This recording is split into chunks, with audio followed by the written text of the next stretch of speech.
Who is interested in copies of the draft memorandum of understanding, there are some available on the back table, and it's also available online. The back table's up against the wall, back of the room. It's also available online at downtownstadium.lacity.org. That's downtownstadium.lacity.org. That's what we got so far. All right. Thank you. Okay. Oh, you got. Okay, let's see.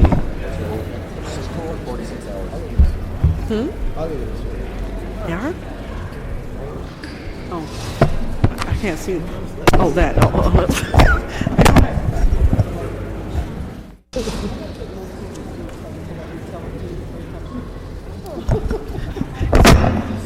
Just that I was never that quick about those things. Okay. All right, so you guys are ready? You guys are good? Okay.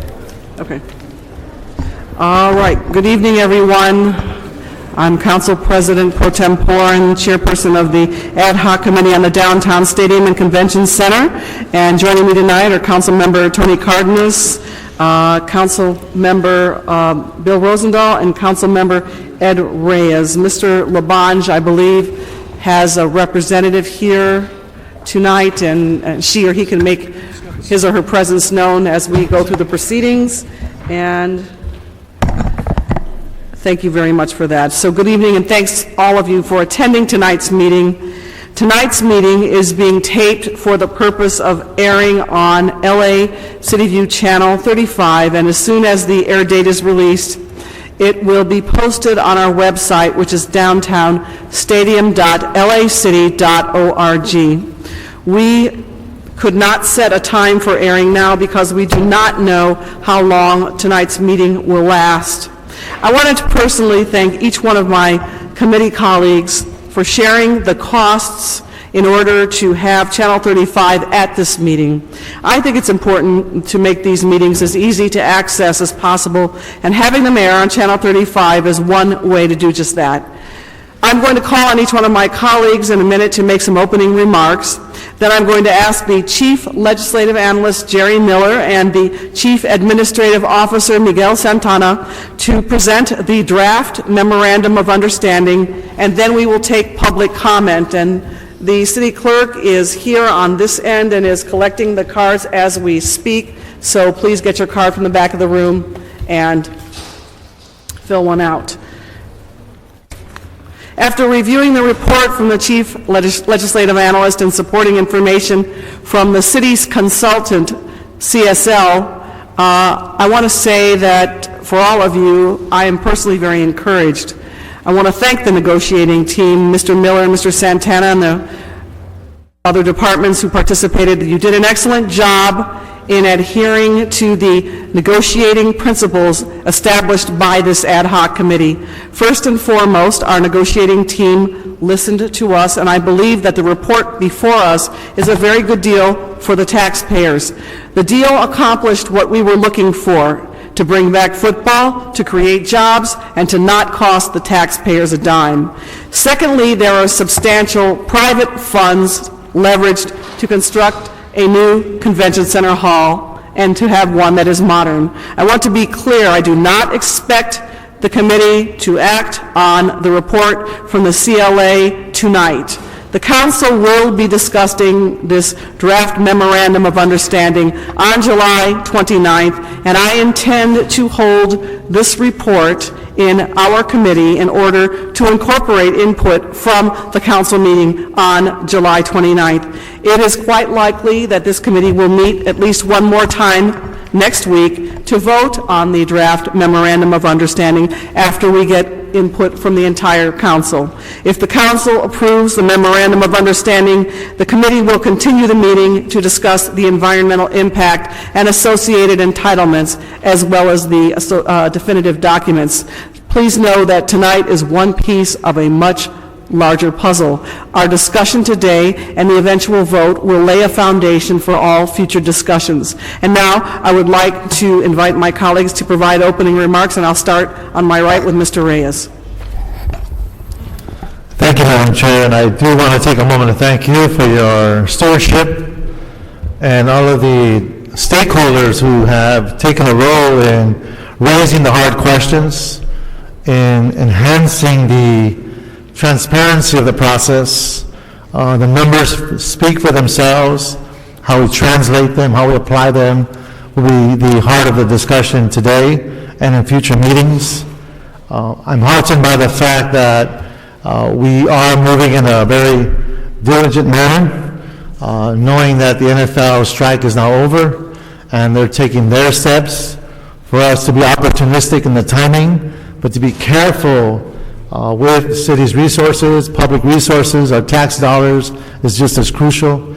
And I truly believe that the principles that we articulated as we go through this process will reaffirm our commitment to be as clear and as transparent as possible, but most importantly, we are here to serve the city. And again, I thank you, colleagues, for the deliberation. Thank you, Madam Chair. And I ditto what Mr. Reyes said about how the committee's been functioning and the people who have participated in this.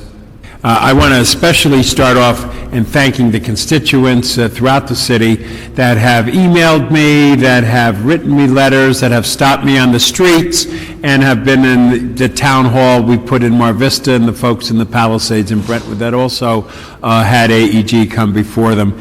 And as my colleagues have just said, the open, transparent process is what I am most excited about. I have 15 questions, Madam Chair, that I hope I get an opportunity to ask tonight that will help me flesh out the remaining issues for me that need to be dealt with. And also the CLA knows that I'm looking forward to the final answers to some of the other questions that I had submitted over a period of time.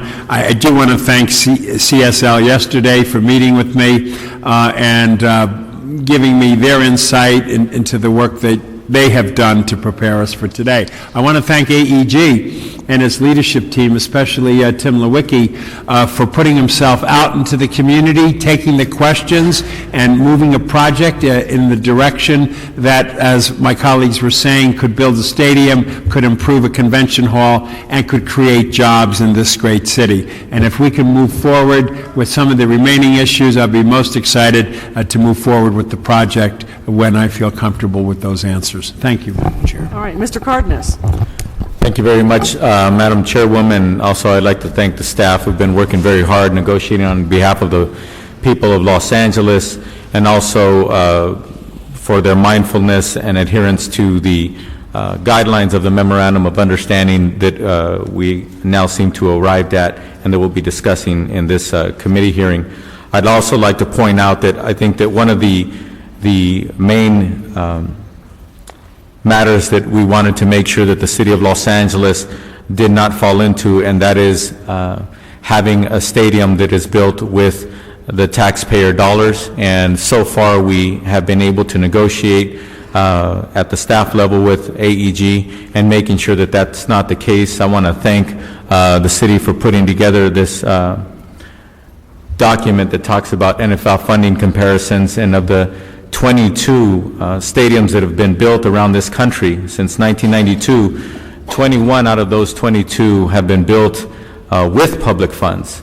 Public funds averaging in $100 and some million, as high as close to $600 million of public funds. And here in Los Angeles, we are attempting to, and I believe that we will be successful in making sure that we do not commit hundreds of millions of dollars, not even $1 million of public funds to build this stadium. But with that, I'd like to also thank the private investor, the private party in all of this, AEG, for being mindful of that and working with our staff and making sure that we can arrive at such an agreement eventually. So thank you very much, Madam Chair. Oh, and also, Madam Chairman, thank you. I'd like to let the people know who aren't going to be in the Valley tomorrow. Thank you so much for agreeing to have a meeting in the San Fernando Valley, which will be tomorrow night at 5:30 in the Van Nuys City Hall, which many of you are familiar with. And once again, the members of this committee, along with the chairwoman, have agreed to pay for the airing of this so people could stream it live and also come to the meeting as well and speak their mind and give us their advice and their words. So thank you once again, Chairwoman, for agreeing to do that and making sure this is as open and transparent as possible. Thank you very much, Mr. Cardenas. Now, next we will hear a presentation from Jerry Miller, CLA, and I believe CAO, Mr. Santana.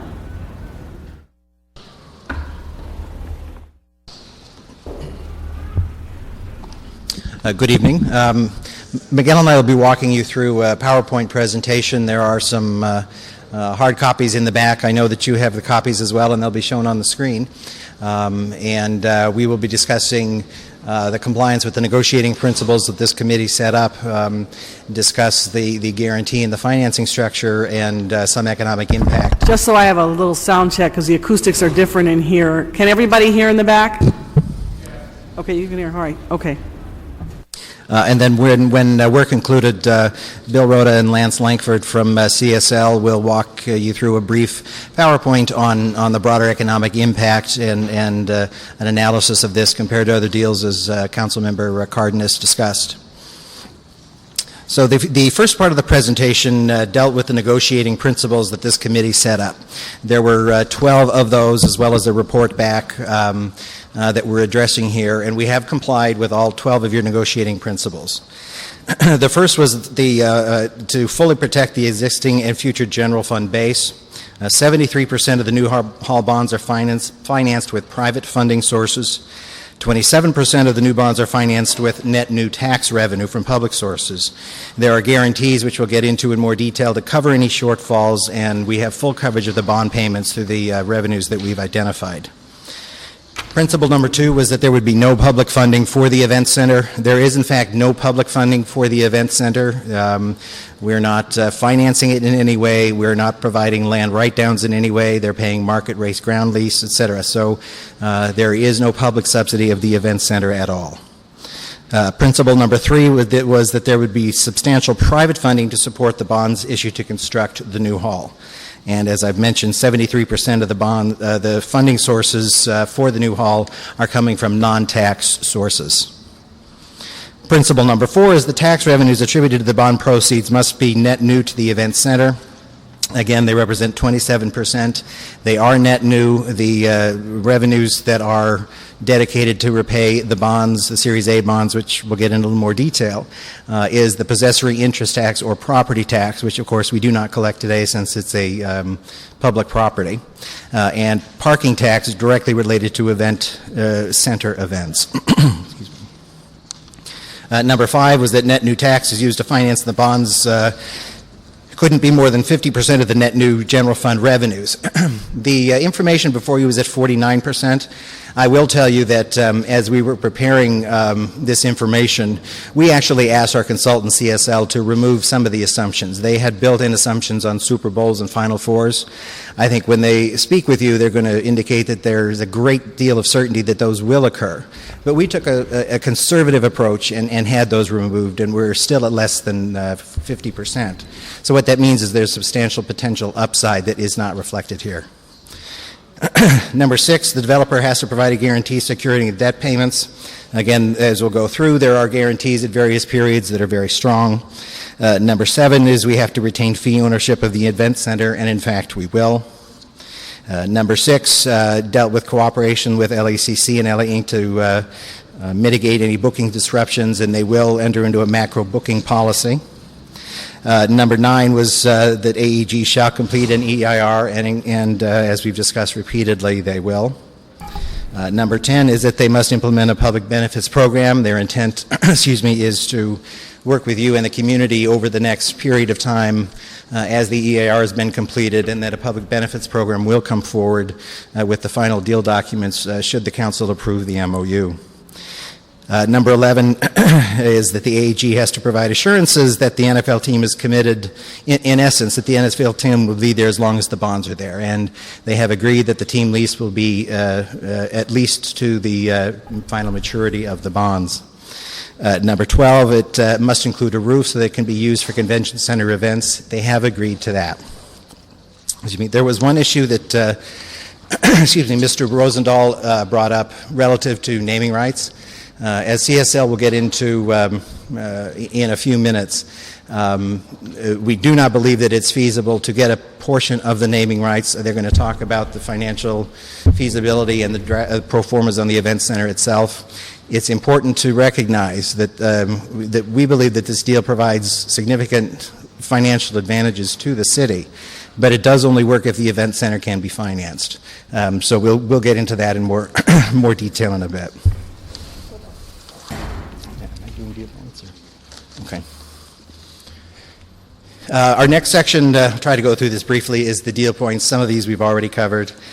Again, there's no public funds for the event center. They're paying fair market value for the ground lease. The city will not be committed until the signed NFL team lease is in place and all the documents, the financing documents through the event center are in place as well. Relative to the new hall, it will be comparable in size and improved functionality for the West Hall. The financing is structured now to be $195 million in lease revenue bonds and $80 million in Mellow Roofs bonds, and we will get into more detail in that in just a minute. There is a gap funding agreement, or there will be a gap funding agreement, so notwithstanding the fact that the projections all show that there's plenty of coverage on the bonds, if there's a shortfall, AEG has agreed and must agree that they will step in and make up any shortfalls that do occur. Say that again in a louder voice, please. Sure. Thank you. Yeah, say that again in a louder voice, please. Okay. So people really key in on that point. That's a very important point. It is a very important point. Notwithstanding the fact that the revenue projections show that there's plenty of revenue to cover the bonds, that most of this revenue, the vast majority of the revenue, is contractually committed. It's not variable based on performance.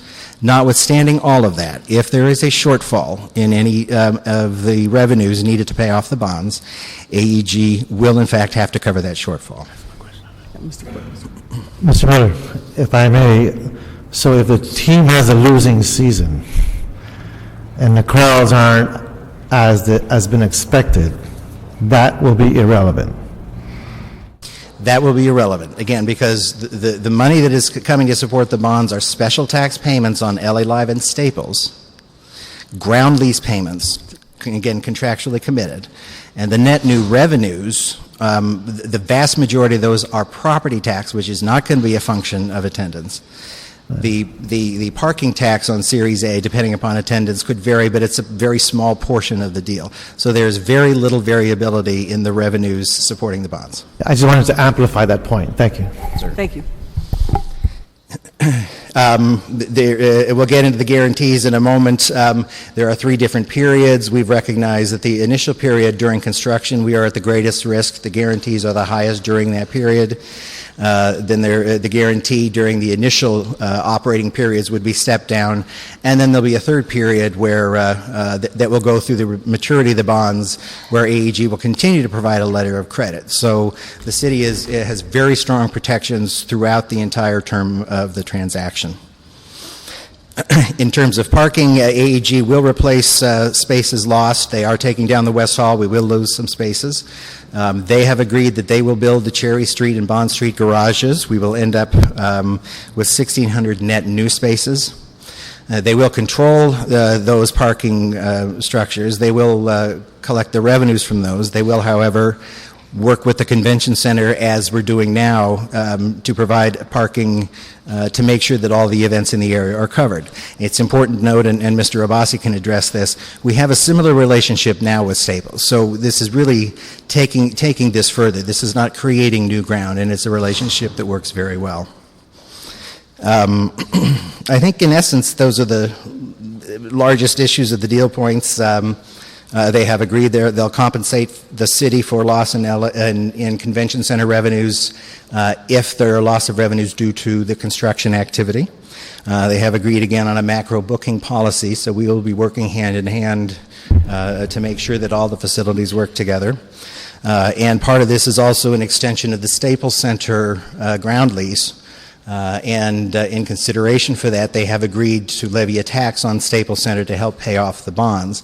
It's important to note that for Staples Center, the ground lease is for 55 years, but in that transaction, they don't actually owe the city any further payments after 2023. So they now have agreed, in exchange for extending that to make it coterminous with the event center, they will be paying a market rate ground lease on Staples. So those are the deal points, and I'll turn it over to Miguel to discuss the financing structure. Thank you, Mr. Miller. Good evening. If we could start with the first slide, really reminds us what was the initial proposal that AAG submitted to us in February. And it's a good starting place because it puts the current deal that we're recommending in context. Originally, when AAG came to us, they have proposed that the city issue between $325 and $350 million in lease revenue bonds, a general fund obligation. Their proposal also asked that the city commit that all incremental taxes, revenues, be used to buy down those bonds, to pay them off. That would include construction sales, retail sales, parking, business license, utility taxes, transient occupancy tax or hotel tax, and possessory interest tax. Incremental parking revenues, incremental convention center operating revenues, event center ground lease payments. So essentially the concept behind it was because we were now having a new event center in the heart of Los Angeles, that there would be a number of new revenues that would be produced, and all of those new revenues would be used to buy down the debt. And our concern was, from the very beginning, that many of those revenues are unpredictable. And as Mr. Reyes pointed out, if you have a bad season or if some unforeseen circumstance has occurred, and we see one down the street, or up the street rather, that we would be in the situation relying on projected revenues that are subject to change. And certainly a lot could happen in a period of 50 years or approximately. So what we sought to do was, the first thing was to reduce the overall obligation for the city. The current deal reduces the overall size that we're expecting to borrow down to $275 million.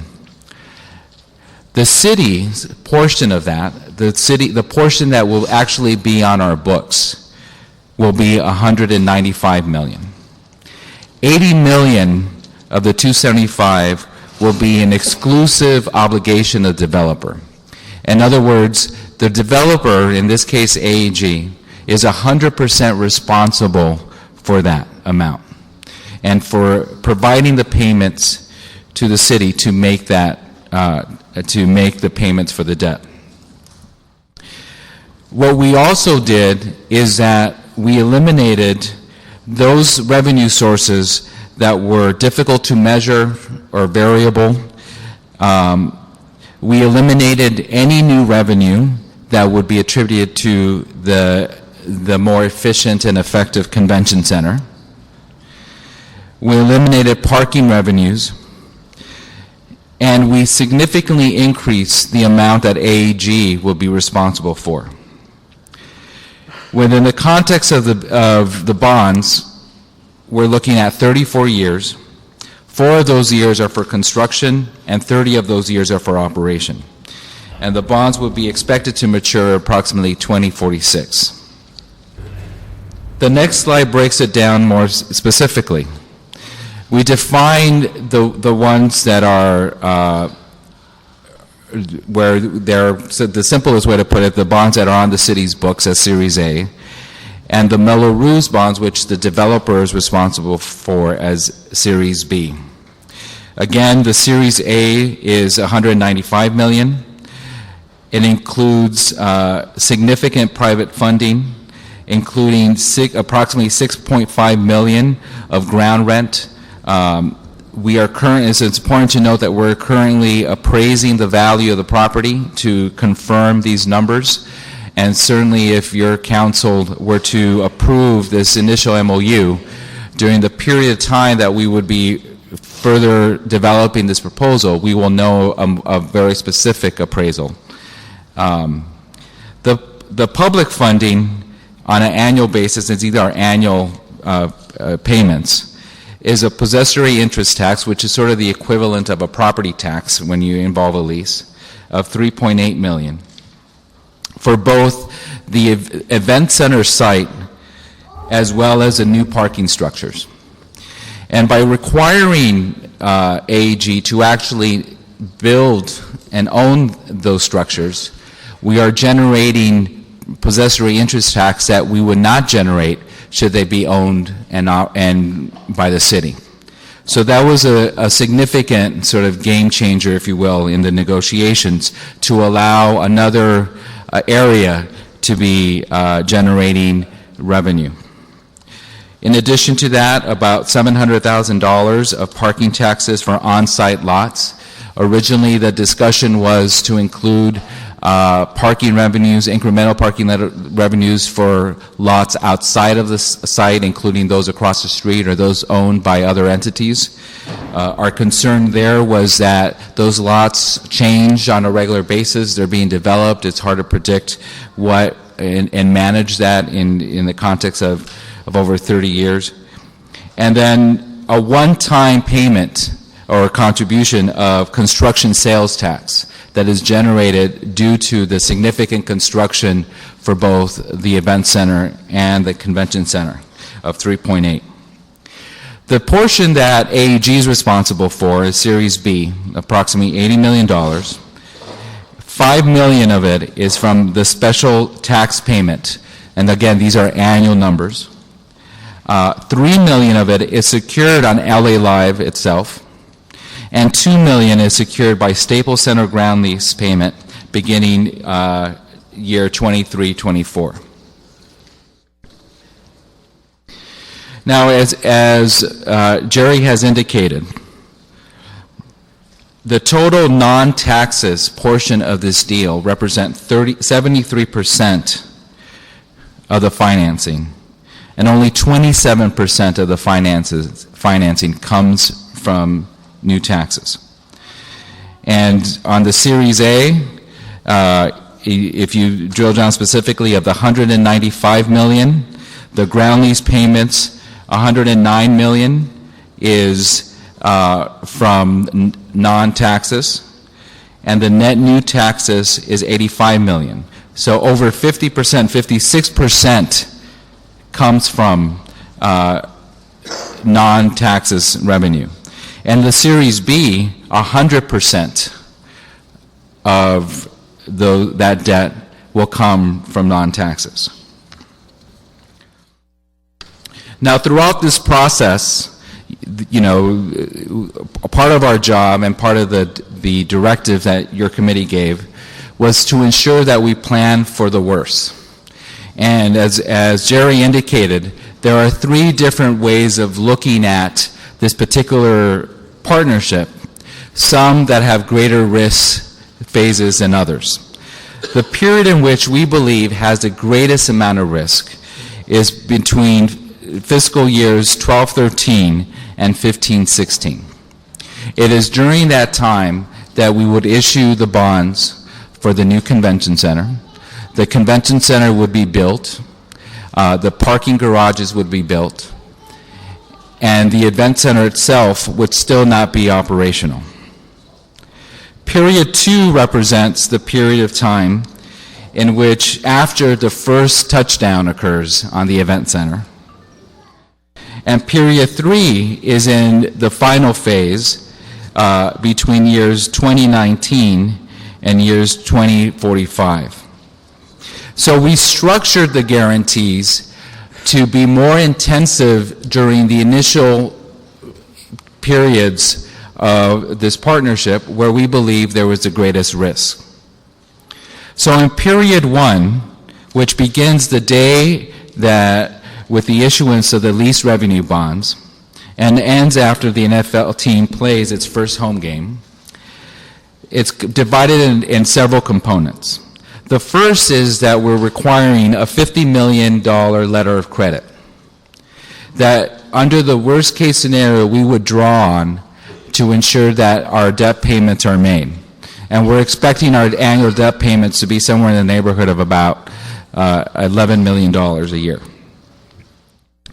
We also required a completion guarantee on the event center and the new parking structures, so that at the end of the day, an event center will still be built, and the garages that would be demolished would also be built, so that the convention center would not be left without the adequate parking to be successful. We're requiring that the new parking structures be free of encumbrances, and should, for whatever reason, the project not reach full completion, the garages become property of the city. We also are asking that the signed team lease also be assigned to the city, as well as any ancillary agreements, including the name Farmer Field itself. During the second period between year 16-17 and 2018-19, after the first home game, we will be able to start tracking the revenue, and we're requiring that the letter of credit be $28 million. And after we have a few years of tracking to be able to ensure that the revenues are what they're expected to be, the letter of credit gets reduced to $5 million. And as Jerry indicated, there is a requirement that the city be made whole should there not be enough revenues to make our payments. Now, if you look at the economic impact, and it's the question that is asked, how much net new revenue will the city retain? And we estimate that approximately $210 million. As Jerry indicated, that is a conservative estimate. It assumes no Super Bowl games and NCAA Final Four events. It also, Super Bowl games and NCAA Final Four events could increase revenues by an additional $68 million, increasing the total projected revenue of $278 million for the city. And again, our approach has been consistently conservative, but it's important for you to know that possibility of what that could look like. In terms of comparable proposal, if projects self-financed by the city, in other words, our biggest competitors in California, in Anaheim and San Diego and San Francisco, are all investing in their convention centers. The city obviously is in the convention center business because we want people from throughout the world to come to Los Angeles, stay at our hotels, purchase things, eat at our restaurants. And so it's very likely, in fact, at some point it would have been highly recommended that the city invest in the convention center. And so what we asked was, what would it look like if we did this on our own? If within the next likely 10 years, we would have to build and refurbish the convention center. What we would have to do is build a new hall to connect the West Hall and the South Hall to ensure a contiguous space. Instead of demolishing it, we would have to make significant improvements to the West Hall to create the comparable exhibition space of 1 million square feet. That is sort of the element of this proposal that makes it effective for the city to compete for national and global conventions. The bond issuing amounts would actually be higher at $315 million instead of the $275, and the entire cost of it would be a general fund obligation. We would not have lease payments, we would not have any net new revenue, we would not have the other elements that we just walked through. The entire amount would be an obligation of the cities, just the way it is now for the convention center debt that we currently have on our books. The city will forgo, obviously, all the net new revenue. So when you add it up, the city would have to pay over time, this includes interest as well, to borrow $315 million. The overall cost over 30 years would be approximately $650 million. And then when you add to that the lost revenue that we could have received under the current proposal that we're recommending, the total negative impact to the city is approximately $859 million. This does not include any potential revenue from the convention center events. And again, these are conservative estimates. It does not factor in inflation and other potential costs, since it's not feasible for the city to self-finance a project. And so in terms of the next steps, you want to go? Okay, to wrap up our portion, again, as we've indicated, this is a non-binding agreement. You'll see footnotes in here. We are working on information that we know today. The bonds won't be issued. The transaction wouldn't be completed until, next spring. So we will be continuing to look at this issue and evaluate the fiscal situation, et cetera. So, and also, as I've said repeatedly, you cannot give any final approval to anything until you've certified the EIR, which will happen next spring. The purpose of the MOU is to guide the development of the definitive agreements, which will come back to you. And again, this is all subject to final mayor and council approval. So the recommendations in our report are to authorize us to execute the MOU and to begin preparing the definitive agreements. And finally, timeline, as I've talked about briefly, in August of 2011, the tentative timeline, with council approval of the MOU, we would then begin in September to start developing the final documents. Those will take quite a while to do. And sometime in May of 2012 is the expected date in which the EIR would be certified and the final documents would be before you. Construction would be slated to begin in summer of 2012, summer or fall of 2013, the opening of the new hall, and 2016, the opening of the event center. So that is a thumbnail sketch of the timeline going forward. Now, if I could, I'll turn it over briefly to CSL to discuss some of the other issues that we were talking about. Good afternoon.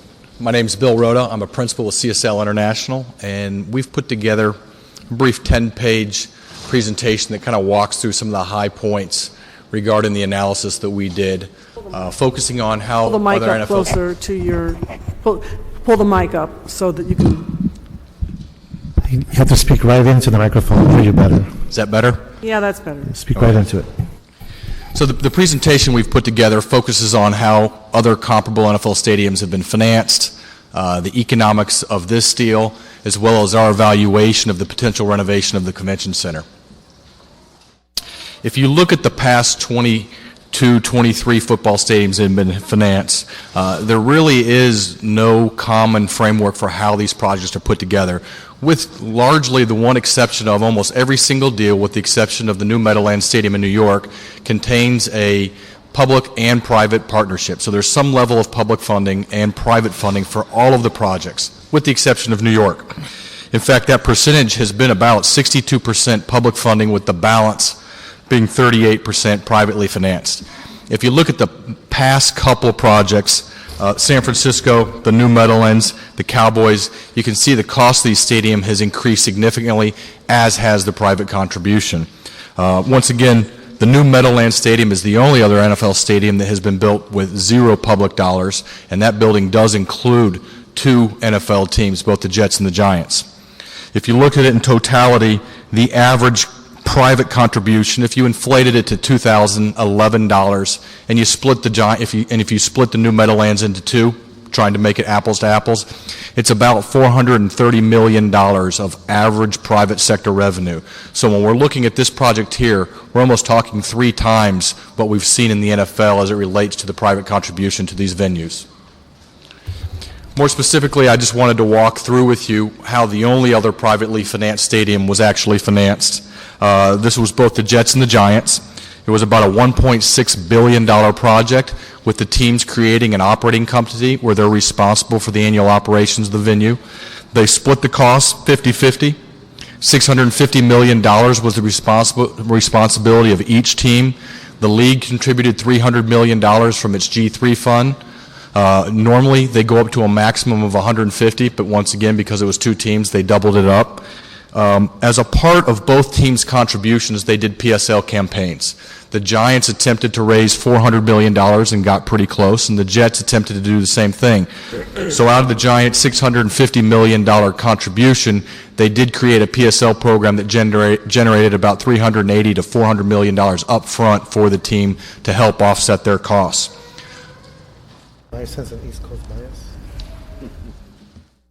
When we look at the project here in LA, the number that's been provided by AEG is a total cost of $1.2 billion. There's an assumption that there would be a level of NFL contribution consistent with what we've seen in other large markets. So it'd be half of what we saw in New York for $150 million. Net proceeds from a PSL project would be about $150 million. Gross, that represents about $250 million generated from a PSL program. That's less than both Dallas and then the two New York teams did as well. And I know the 49ers are also looking at doing a PSL project that would be well in excess of what's being contemplated here. That leaves about $900 million that has to be generated by AEG. And in this form, we've used $450 million of equity, and then we've used $450 million of debt. If you assumed an interest rate of 7.5%, a term of 30 years, that generates an annual debt service payment that AEG or the stadium entity would be responsible for, which is about $38 million. The initial projections that we've put together are based on industry standards, information that we have received from AEG regarding what they expect to book from the venue, our estimates as long as AEG's about the inventory of premium seating, a structure for a lease that they believe is appropriate to get an NFL team to this market. That generates, we estimate, based on our own conservative model, $54 million of operating cash flow before debt. This does take into account the payments that you heard Jerry and Miguel talk about, the ground lease, the special taxes. Those are all accounted for in this financial model. So you have a debt payment of $38 million, and you have an operating cash flow of $54 million. So you can see what the balance surplus is. That generates an internal rate of return of 6.7%. So you can see it's a fine line between making this venue very profitable and being able to pay down the debt. So I think it gets back to the whole issue of Bill, your question of naming rights and why can't more of the revenue be allocated to the city. And at this point, it's very important that they're going to have to achieve very high levels of premium seating, sponsorship, and naming rights revenue to even finance this project, given its large level of private contribution. I know this is a chart that probably nobody can see up on the screen. This takes a look at the 30 years, and it takes a look at the total project revenues that were laid out, as Jerry indicated and Miguel, and then it also takes a look at the incremental taxes as we've calculated. So that's the city's component of sales tax, the city's component of the utility tax, business license fee, the possessory interest. All of those taxes are in here, and we can see that we have $410 million of nominal gross revenue over the 30-year period. $590 million of project revenue, so that's over $1 billion of revenue that's generated for the city, with present value is about $327 million. As proposed by AEG to pay off the bonds related to the expansion of the convention center, $249 million of that would be used, which represents about 47%, so below the 50% net new that would be required by the city. In terms of taking a look at the viability and the necessity of the expansion of the convention center, we spent quite a bit of time with the convention center staff understanding the historical events that have taken place there, so we could make recommendations and estimates of what it would look like going forward. As you can see here, this just shows you their event mix for the past 4 years, and about 47% of the attendees that are hosted at the convention center are the citywide events, and those are obviously the most important events for the city as it relates to economic impact. They're not necessarily the events that make the most money for the building itself, but in terms of TOT tax, heads and beds, and people spending throughout the economy, that's what's important. The chart here shows the total number of citywide events for the past number of years. If you looked at the average of the past 5, it's about 20 citywide events each single year. What we've used for a baseline going forward is of an average of about 23 to 25. we've made the assumption, based on the interviews that we've done with facility users, with convention center staff, and others inside the city, is that it's reasonable to assume that the convention center would be able to achieve 5 incremental citywide events from the relocation, the expansion of the convention center. Obviously, that has an impact on the city from an economic standpoint.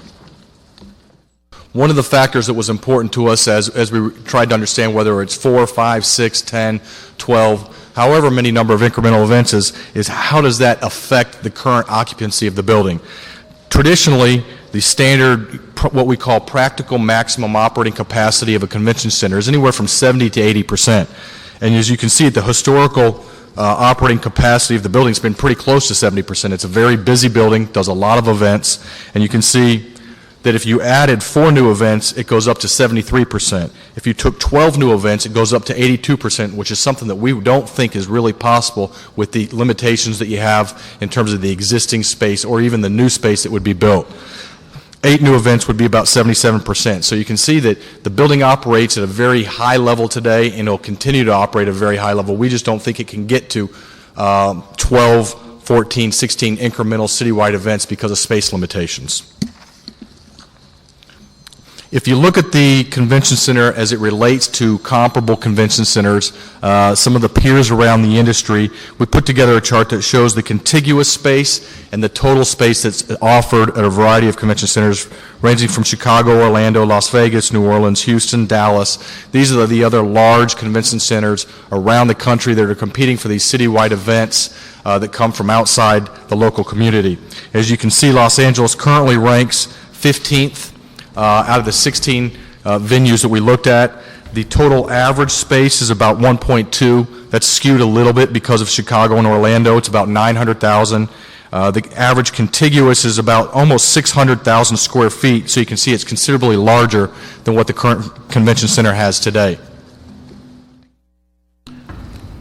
One of the most important factors as it relates to the ability to attract these citywide events is the number of hotel rooms. Currently, within a half mile of the convention center, there's about 1,700 hotel rooms. You can see from the peer market review, San Francisco has 19,000, Las Vegas has 17,000.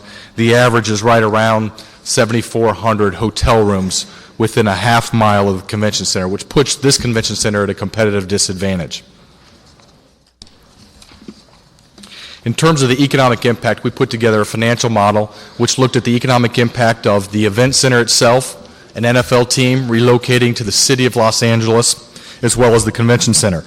We made a series of what we call significant and conservative adjustments to the spending to really reflect the nuances of an NFL team. The majority of the spending doesn't take place here. We understand that. They spend a lot of money, probably about $140, $150 million on players that may not all reside inside the city. They may reside in Florida, Texas, other locations. When we looked at the total, what we call gross direct spending related to the event center and an NFL team, it's almost $550 million. However, because of the adjustments we take, we net it down to $277 million, which we believe will impact the city. That creates a present value of about $5.3 billion of net new direct spending. That generates about $8.8 billion of total economic activity.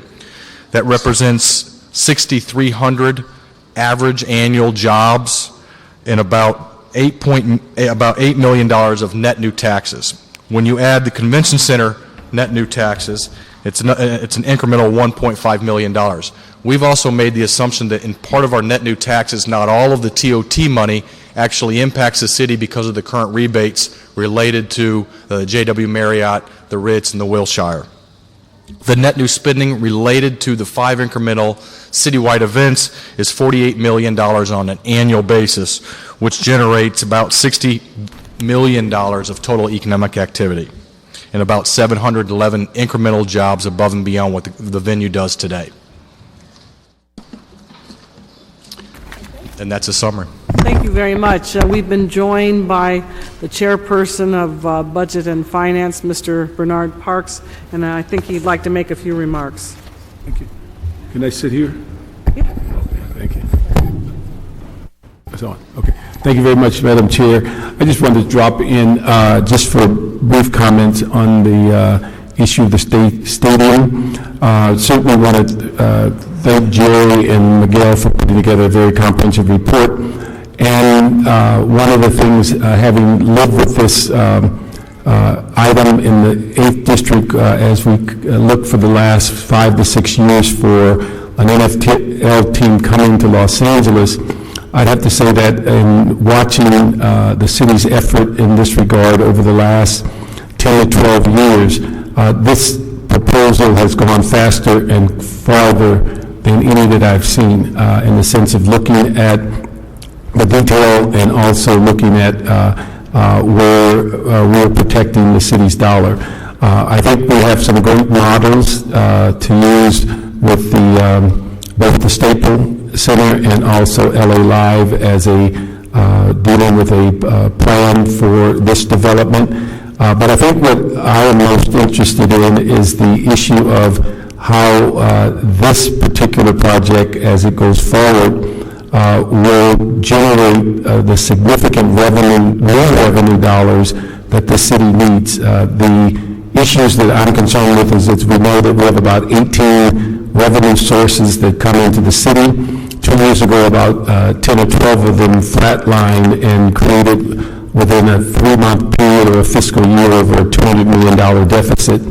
We also know that in years past, with other recessions, when we've had recessions, that it took almost 10 years for our revenue to come back to norm. In my judgment, the only way that we're going to address now and the future expenses of the city is look for opportunities to create new revenue that comes in and which the city benefits from. When we think about just the area of converting our convention center from a facility that primarily is a trade show location to an area of true conventions that spend, although the numbers are smaller, spend significantly more money in the city and stay longer. When we look at the impact of the TOT, the activity amongst our restaurants, employment, we will begin to see that this city will have access to the largest conventions in the world. I think also what probably has gone unnoticed is the extra expense that they're talking about in dealing with a dome stadium in Los Angeles, which most people would wonder why you would go through that expense because of the type of weather. In reality, it would add somewhere in the neighborhood of over 40,000 square feet to a potential convention coming to Los Angeles as part of the complex of the newly developed contiguous space in the city of LA. The potential of hotels coming in and around there also brings in new revenue that will be in the city for decades to come. I think that the key is going to be, as always, in how the deal is written. We have a long history of PLAs. We have a long history of looking at hiring people locally. We will certainly benefit from the permanent employment, but the key will be how the deal is written so that the city will be ensured that its general fund is protected, and that with that protection, the city will benefit from going forward on the entitlements that will benefit this project. The one, and I'm sure as everyone comes up, they have a parochial view about an issue in this particular deal, and I'm going to share my parochial view on one issue. I think that if this deal goes forward, it is absolutely essential that in the strongest language that we can put without making it a deal killer, that we must evaluate the benefit of what the city can gain during the interim period of a team playing in the Coliseum in Los Angeles as opposed to playing outside of the city. I think that's essential as part of a discussion point, and I realize that there are limitations in the fact that the ownership of the team will have a great deal to say about their future or interim home. But I would hope that as we go forward in the negotiation, that the city of LA would make it clear of what our preferences are, what we believe the benefits are, to have a 3 or 4 year relationship and also the benefit of what improvements that would be permanently affixed to the Coliseum because of that activity. And so I'd ask that that be given strong consideration as we move forward to ensure that as we are going through the community process and we're looking at benefits to the community, we're looking at EIRs, we're looking at all the things that will enhance the city of LA and bring in more business. I don't think we could be short-sighted by ignoring the potential additional positive impact in the city of ensuring that as best we can, ensuring that the interim facility will also be in the city of Los Angeles. Many people in the past have said that it is of no real loss to the city if games are played in Pasadena because of our hotel situation. Most of the large dollars on hotels and variety of things would be spent in the city, but I think the city would lose if they did not look at that as a positive financial impact and an impact on the community and an impact on a stadium that would be of great benefit. And although it houses the USC football at this time, it is clearly would be a great benefit for their program and the city of Los Angeles to see the enhancements of the facility, the area, and also the revenue that's generated. So those are my brief comments, but that was one parochial view I just wanted to add, that any way that we can ensure that that's part of the discussion so that we would benefit totally. Thank you, Mr. Chairperson, for Budget and Finance, and just so that you know, I intend to keep this this report in committee until next week so we can go forward to full council, incorporate everybody's viewpoint, concerns, and questions, come back to this committee one more time, and then we will move forward on our recommendations based on the CLA and CAO report. And with that, let me just start off with a few quick questions, and then I'll go to my colleagues. I'd like to hear from, I think, CSL about the evaluation of the 2008 signage program, and specifically comparison between the value of the approximately 23 signs that would be freeway visible versus 18 signs that would not be freeway visible. And I'd just like to hear a bit more about the market saturation and how that impacts potential revenues. Okay. And let me just throw this, I'll say to you all once, you can just go through this. It's estimated that this is going to cost AEG about $10.5 million to construct the signs and about $2.5 million in operating and maintenance costs. I'd also like to know how you came to that conclusion, and would the construction costs be significantly higher if the 2008 plan considered LED signs? Well, what we did is we took a look at the location of all the signs, the visibility of all the signs, the number of impressions that all of the signs would have, and we looked at this really from a billboard perspective. We assigned scores to the different factors, whether how far it was from the highway, the number of units that are around the location, and when we looked at the 23 signs that are on the exterior of the convention center, we also looked at it from a clutter perspective. It's a little bit different as compared to having one billboard right there all by itself. As it relates to something such as LED, we would look at LED as being twice as valuable than a static sign.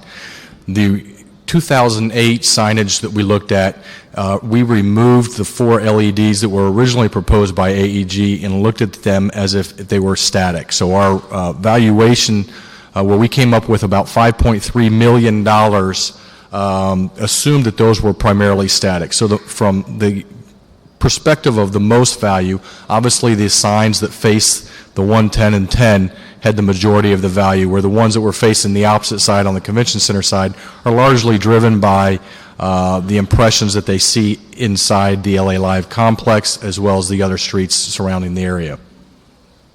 In terms of construction costs, what was you had a question about construction costs. Sorry. I wanted to ask you a couple of other, and this is probably for Mr. Miller or Mr. Santana. We're going to get into the logistics as we get deeper into this, but And I think we'll probably come up with a master list of additional details that we'll need so that we can move forward, if not by next week, but as we get deeper into it.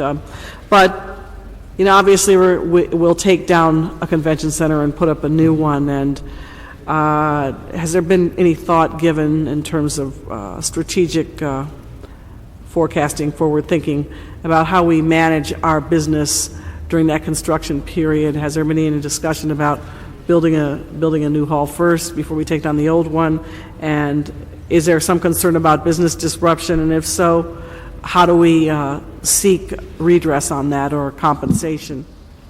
Well, they have been working, AAG's been working very closely with Mr. Abbasi from the Convention Center on those issues exactly.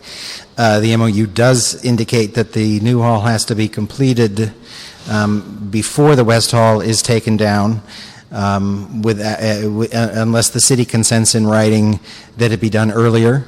I will tell you that there is some discussion about a brief period of time that it may be necessary, but again, the AEG has in essence protected the city from any revenue loss. But again, as we stand right now, the MOU does require that they complete the new hall and have it operational before the West Hall is open. One other quick question. I'm going to go to my right, and then we'll go around the table here. If you would, by the time we are at the end of this process, if not by Friday, can you give us the job projection, and then can you break it down by classification?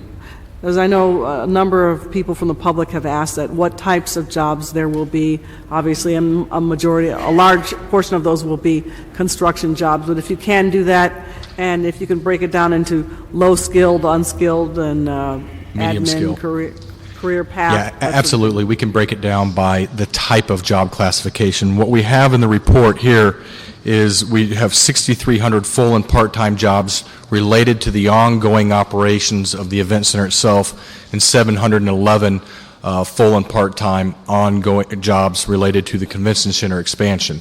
There will be jobs that are related to the 3 or 4 year time period related to the construction impacts, and I believe we have that in here as well. If not, we will get that. Here we go. We had there's a total of 14,000 jobs generated by the construction of the event center. However, about 2,700 of those jobs we have projected to impact the city. In all of our estimates, we've made the conservative approach of trying to evaluate what only impacts the city. But we will come back with you on what the job classifications are of those Okay, jobs. great. I think that's very important. All right, Mr. Parks, did you have any other questions? No, I'm going to save mine to tomorrow, or Friday.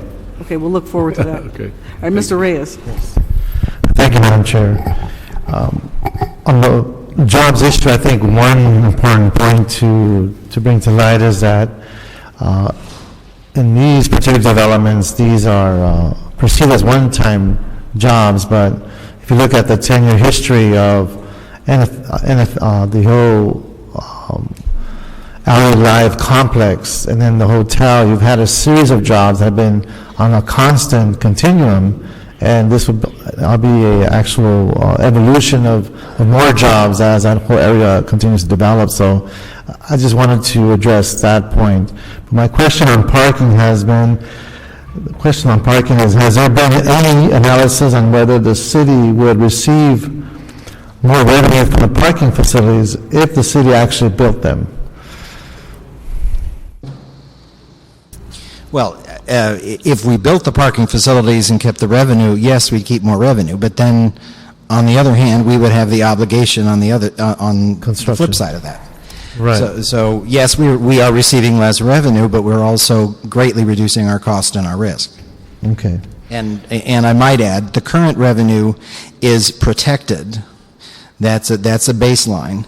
And the agreement calls for the convention center to operate and collect all the revenue from the new Bond Street garage when they're having their mega events, so that there is a possibility of capturing the upside. So that if the convention center generates new business, and they generate new parking as a result of that, and and it's a direct result of their operations, they are able to keep that revenue from the Bond Street garage. Okay. on signage, and just to elaborate a little bit more, have the revenue projections of the proposed 2008 signage agreement, with or without a sign use district, been incorporated into the MOU revenue projections? Yeah, we did have projections in our models for signage related to the exterior of the convention center. Right, when we look at the 2008 signage agreement, was that incorporated into that analysis? Yes. Okay. Now, when we look at an SUD, there are still more to be proposed, I believe, given the nature of how the SUDs function. I know just recently on Figueroa and Wilshire, we had a significant project that we folded in an SUD that might or might not connect with LA Live. That's still to be determined. And then there's been other interests expressed on the other side of the freeway. Now, you use the word clutter, but there's also a notion of saturation. Is that being factored into your analysis, given the possibilities of other SUDs on both sides of the freeway? Our evaluation was based primarily on the 2008 signage plan, so we didn't make the assumption that there was a whole nother signage district right across the street that would have competing signs per se. So, to the extent that there is more signs which would create further saturation, the value would actually be decreased. Right, okay.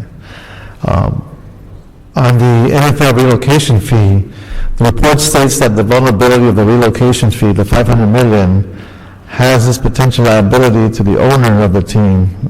Has this been incorporated into the MOU in revenue projections? The revenue projections we have the NFL team and operating cash flow, and we didn't incorporate a relocation fee because we don't know. It could be $250, could be $500, could be $150. That's obviously to be negotiated with the NFL. But we do show you the bottom line number so that you could amortize. If it is $500, here's the revenue impact it would have on the NFL team. And when I hear that New York received $300 million from the NFL in their structure, in their deal In New York. Why couldn't Los Angeles receive the same treatment? Well, number one, Los Angeles only has potentially one team. The Right. reason New York got 300 was because it had two teams. So to the extent that there may be two teams here, there may be an argument for AEG to negotiate with the NFL to get more money. So we maybe get 150. Well, we have 150. If you had two teams, maybe you got 300. All right, right. So we will make that appeal, right? Well, to be clear, when you say we, that's money that goes to the stadium builder. New York did not get $300 million. The building of the Meadowlands Stadium got $300 million. Got you. But it does factor into how much we're at Factors into the risk. feasibility of obviously of developing the Right. event center, and it goes to Mr. Rota's calculation of this is a very thin deal for them. Got you. Okay, thank you. Thank you, Madam Chair. Thank you very much, and I just want to recognize Mr. Abbasi, the general manager of the Los Angeles Convention Center, is also here to answer anyone's questions. Mr. Rosendahl, why don't you go next? Thank you, Madam Chair. And I might say that I'm very impressed with the reports that all three groups have given, the CLA, TAO, and our consultants, CSL. It's great.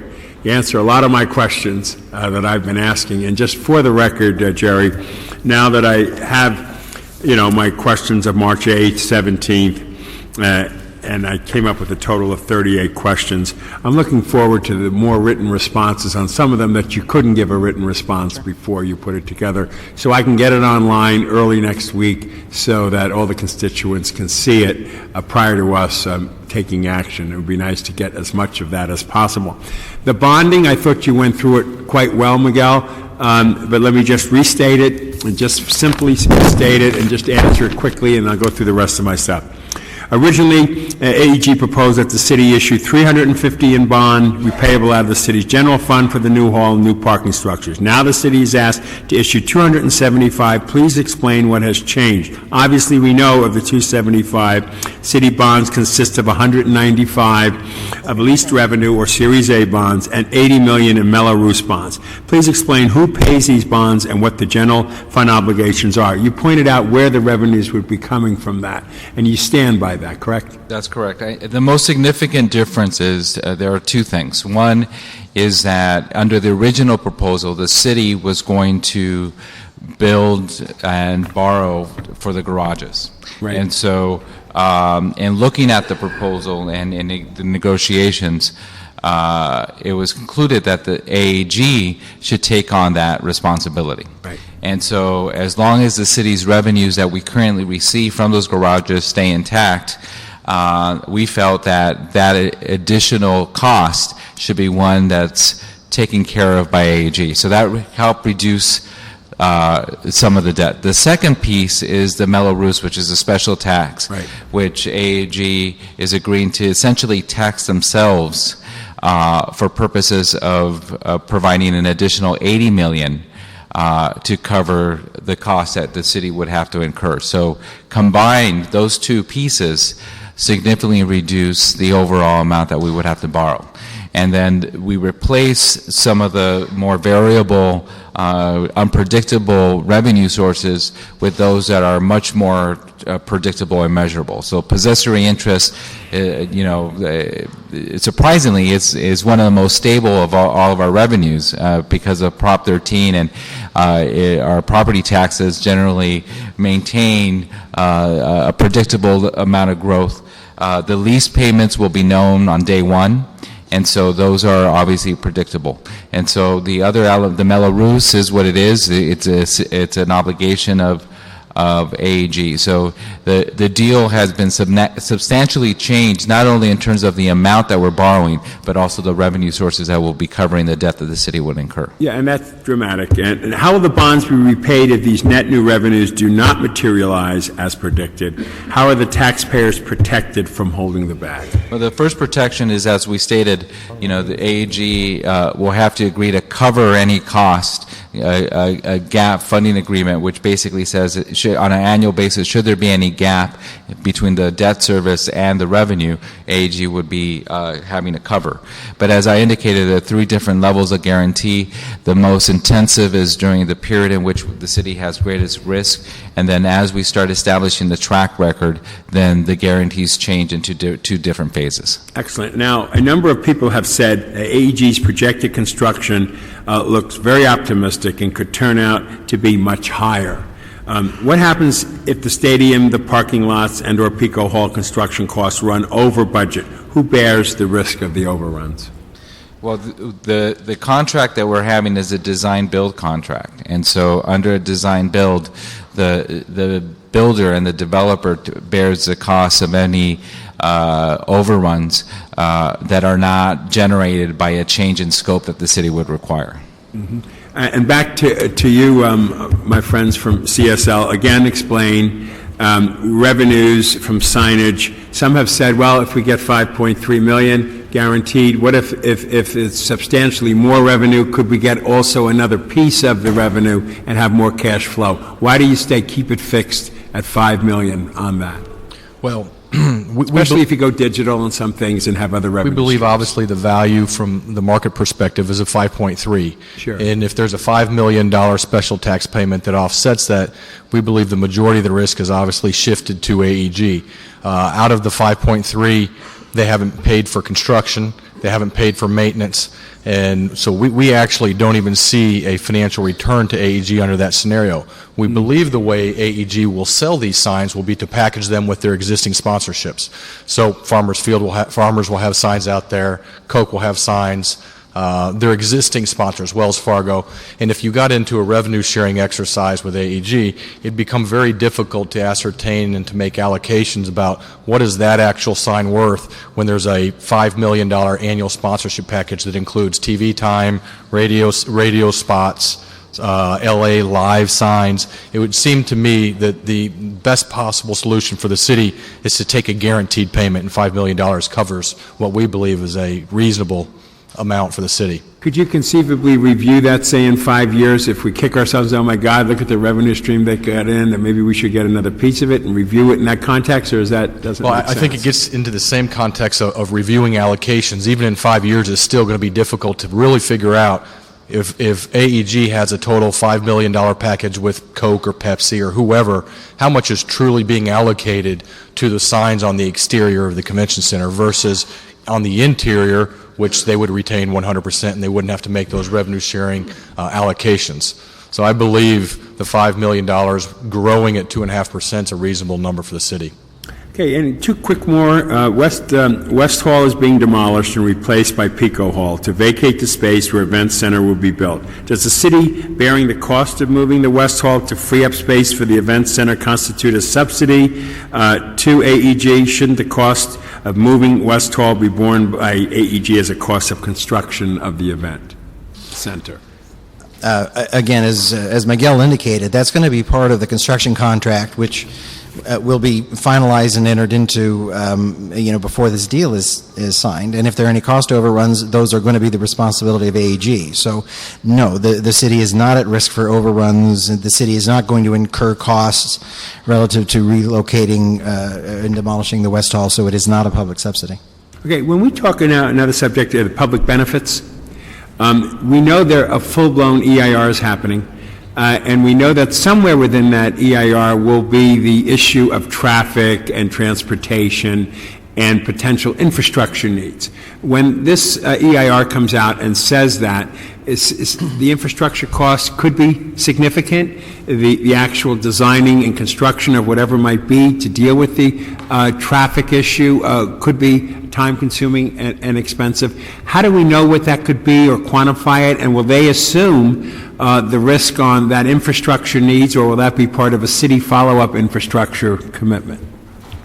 Well, it's really impossible to comment on that until they move through the EIR and Sure. do the traffic studies and identify what sort of mitigations are going to be required. As this committee has asked, Caltrans is going to be involved, MTA is going to be involved in reviewing this. So until we know what the EIR is going to require in the way of mitigations, it's really impossible to know, to respond to your question. But what if as we finish the EIR, we see an infrastructure cost that wasn't anticipated? How would we confront that kind of an issue? Well, certainly the mitigations required in the EIR are going to have to be a part of the event center, the stadium financing. Okay. Absolutely. I'm clear that we're saying that.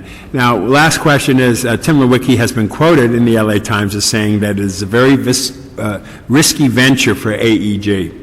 Our own consultants confirm and underscore that it is complex and it's way out there. What is the worst case scenario for the city treasury if this project fails?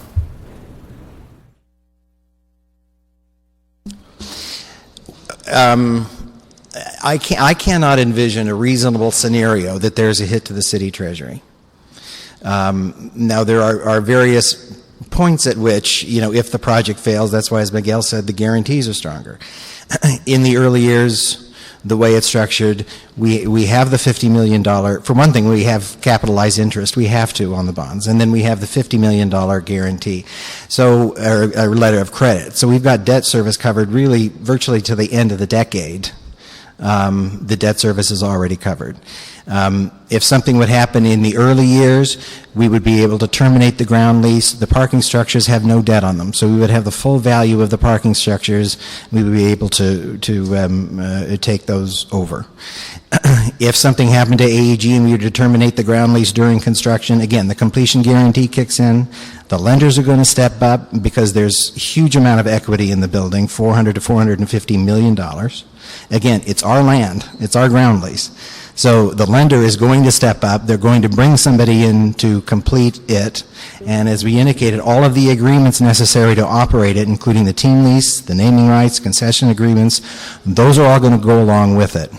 So it's virtually impossible. I've done some calculations, and it would appear to me that there's somewhere between $300 and $400 million more in value than the city bonds during that period. So I think the city is very well protected. And then beyond that, as they're operating, again, the guarantees do step down. The $5 million letter of credit that they have to pay throughout is, well, in fact, there are no gaps projected at all at this point. Right. So the necessity to have the $5 million letter of credit in place at all times is a very strong guarantee.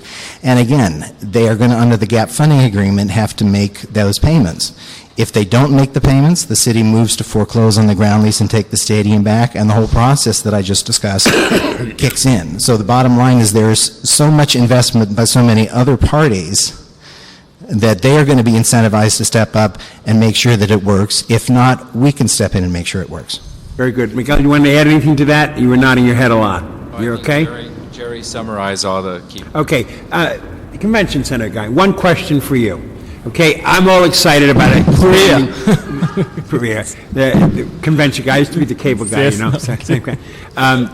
The idea of expanding the square footage and moving us from 15 to 5 is extremely attractive. Yes. The combination of all of these elements and the multiplier effect are extremely attractive. But when you look at the hotel rooms, as was mentioned in the report, compared to these other communities, San Francisco, Anaheim, and San Diego, how do we overcome that issue in the short term?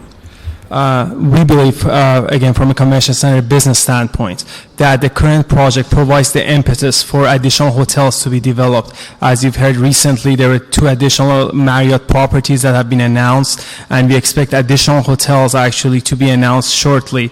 And for hotels to come and be on a monthly basis, we speak to various hotel operators. There's a lot of excitement about this project. So again, the city needs such an impetus to attract excitement and energy back and initiate new projects. Great. Thank you. Thank you, Madam Chair. Thanks, Mr. Rosendahl. And I just want to ask everybody's indulgence. We have about 20 people outside who want to come in. And if you could all kind of maybe squeeze together or something like that so we could create more space for seating so we can let them come in also, I would appreciate it. Mr. Cardenas, you're next. Thank you very much, Madam Chairwoman. Looking at the table of the last 22 stadiums that have been built since the mid-90s, and as it was pointed out earlier, only one of them out of those 22 actually did not include public funds. Aside from that, in those 22 stadiums, did any of those packages or agreements with those local cities, did any of them actually provide the kind of benefit to the city, to their local city, like we have currently in our MOU structure right now, here in the LA, I'll call it the LA model? You know, it's difficult to compare all of these, what they had in them and what type of guarantees and what type of benefits, because every single community is different. What I will tell you is very few of them, if any of them, included the relocation and redevelopment of a convention center for their community. So I think this is the first. Obviously, Quest Field, which I believe has a new name in Seattle, did include the development of about 800,000 square feet of convention space, but it's really operated by the team, and it's really for profit events such as boat shows. So once again, consistent with that table, it looks like this LA model so far seems to be a lot more protective of the local general fund, a lot more protective of making sure that we don't get out there and end up holding the bag. It's something where AEG seems to be so far in agreement that they're willing to go first, such as in the parking lots, such as in the convention center first before the stadium, et cetera. Yeah, I would agree with that. And when you look at this in the context of, you know, from a public sector standpoint, this is one of the most advantageous funding program of all the NFL buildings due to the level of private dollars. Most advantageous to who? To the private developer or to the municipality? To the public sector. To the public sector. Because of the limitation of any public dollars. Oh, okay. Thank you. Thank you for clarifying that.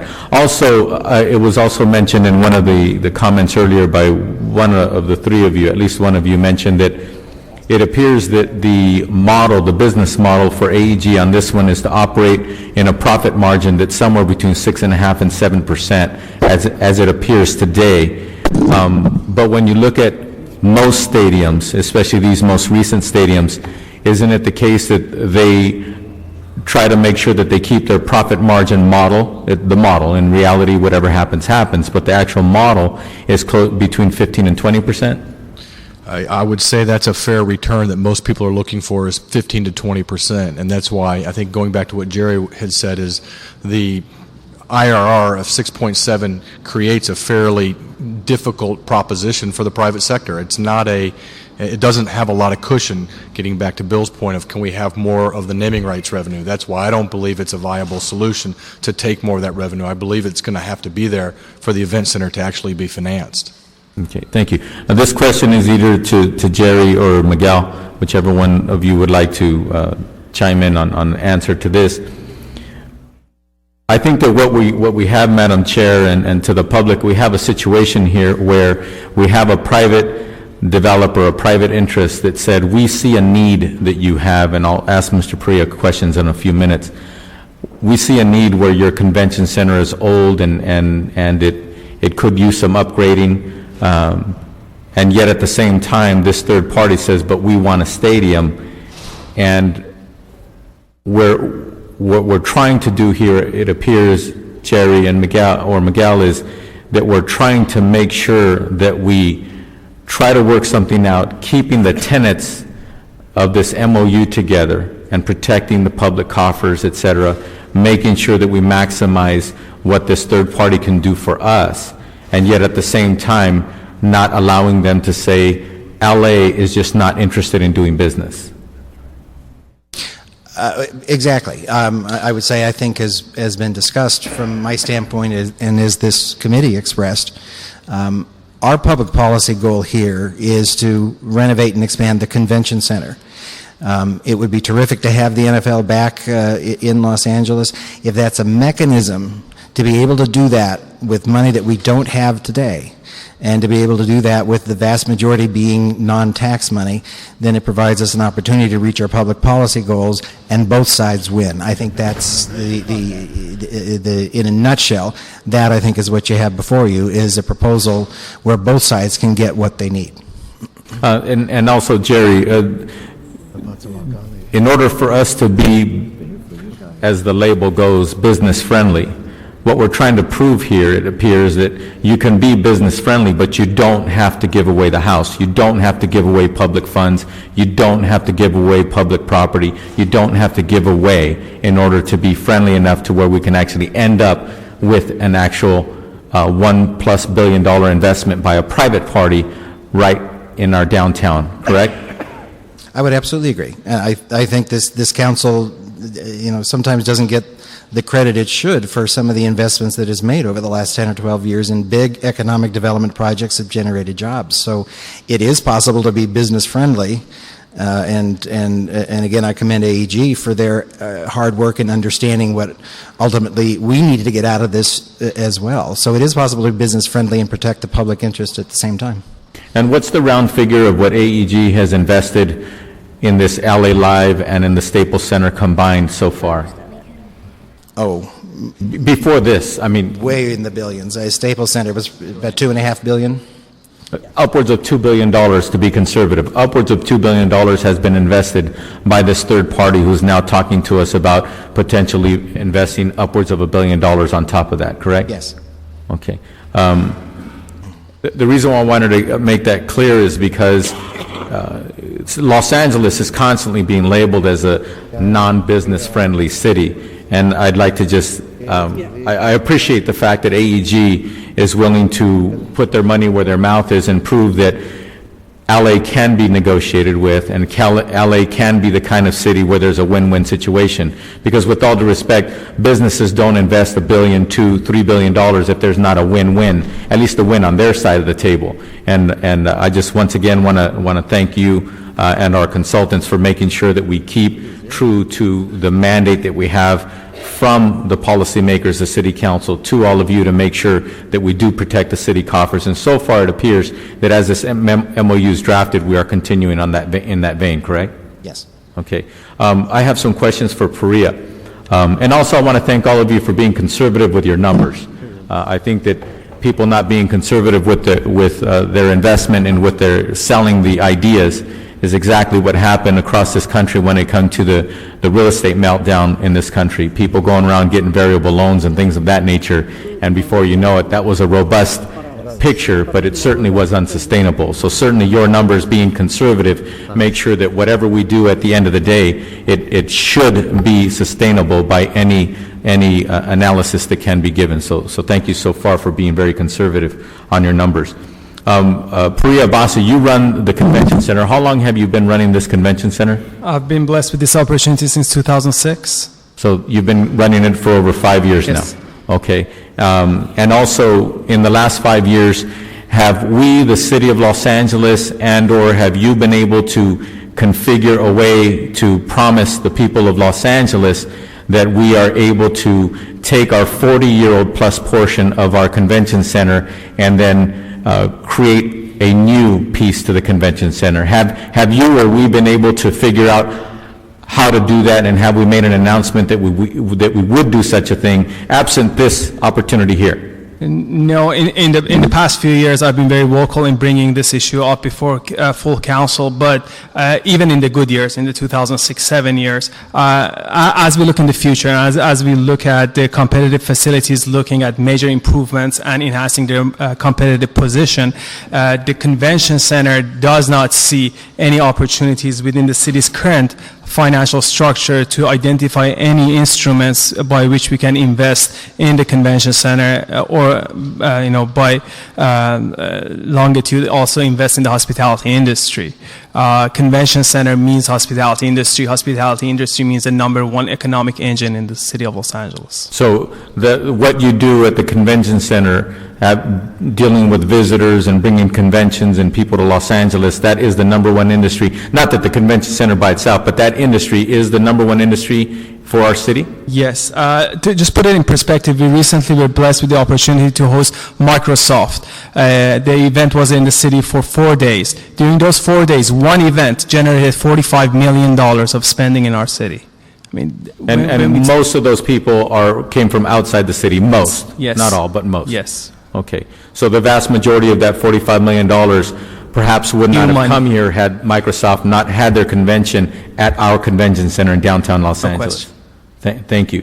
And then also, Miguel, to Perea's answer to that question, basically, Perea basically reminded us that so far we haven't been able to promise ourselves that we figured out how to expend the $300 and some million, as you outlined earlier, to expand our, renovate / and/or expand our convention center to make it modern enough so that we could move ourselves up the ladder and be more attractive for conventions, correct?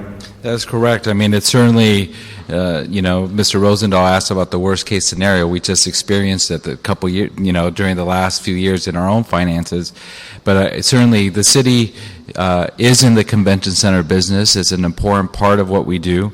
And like anything else, we need to invest in it. And so, within the context of the next 10 years, it's hard to imagine that we wouldn't make that investment on our own if we intend to remain competitive with certainly the cities in California and throughout the country. And also, one of the reasons why us policymakers and/or staff hasn't been able to successfully unlock that issue and advance that is because the backdrop of expanding the convention center with that $300 and some million that you outlined earlier would mean that we would have to somehow, some way be ready to use general fund money to make sure that we can complete the project. That is right. And unfortunately, the convention center today, the debt service, is a significant burden to the city and we to the general fund. To the general fund, that is correct. And so we would be cautious when we would actually recommend moving forward on doing this work ourselves, because we know it's an enormous obligation to the city. It takes away from other critical services that we provide in public safety and recreational services and other core services that are critical to Angelenos. Okay. I liken this situation that has come our way by AEG to, say a family owns a home, and they really have a desire to renovate that home. It's just not big enough. It's just not working for them. And then all of a sudden, their neighbor overhears that they want to renovate their two-story home, and the neighbor comes to them and says, I hear you want to renovate your home. They said, yes. And they said, well, looking at the size of your home, it might cost you maybe a couple $100,000 to do so. And you say, yeah, that's about right. That's what our estimates show us. I'll tell you what, I live right behind you, and the people who sold the home to you, they built that second story. I lost my view. I value my view so much that I'm willing to go with you to the bank and sign on a dotted line that $200,000 loan so that you can take that money and renovate your house.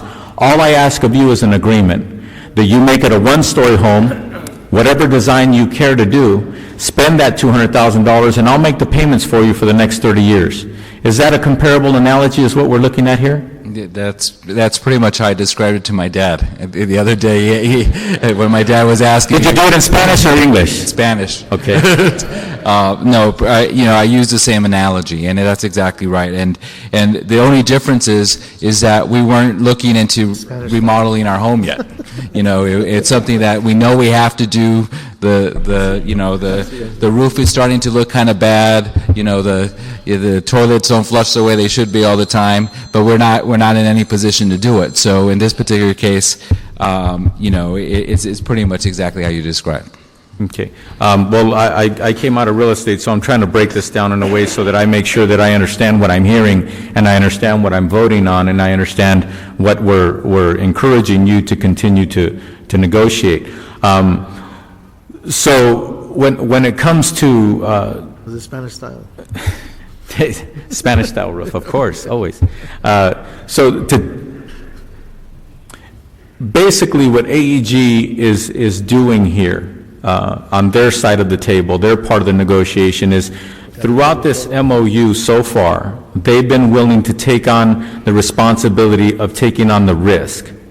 Correct? In other words, when it comes to the garages, when it comes to the convention, remember, we're talking about first step is the garages and the convention center renovation, then the stadium last, correct? That's correct. So their big prize is the actual stadium. That is correct. And they're willing to take on making sure that they satisfy the things that are of first importance to us first, then they get what's most important to them, correct? That is correct. They cannot proceed with the event center, as Jerry said, without completing the convention center fully operational, including the garages, so that the capacity is there. So make sure we hear you clearly. So they cannot proceed with the stadium unless those other elements are actually taken care of first and operating and satisfactory That is before correct. they can actually build their big prize, which is the stadium. That is correct, unless we agree to that. But that is essentially the arrangement we're making. And then on top of that, which probably seems to be rare in many other cities when they build a really beautiful brand new stadium, there is, in this particular case, they are in fact agreeing that a ground lease, a market rate ground lease is part of the package that they're willing to pay. For both the land for the event center as well as the garages. Okay. And then, can you please, very briefly, you outlined 4 components earlier. Can you, that was one component, the ground lease. The 3 other components, possessory interest tax, parking taxes, and the most interesting one is called the construction sales tax. There are 3 other elements that they're going to actually make sure that they're part of their responsibility in those 3. Can you briefly tell us what a possessory interest tax is, how the parking tax situation works, and how it comes to favor us, and then the construction sales tax?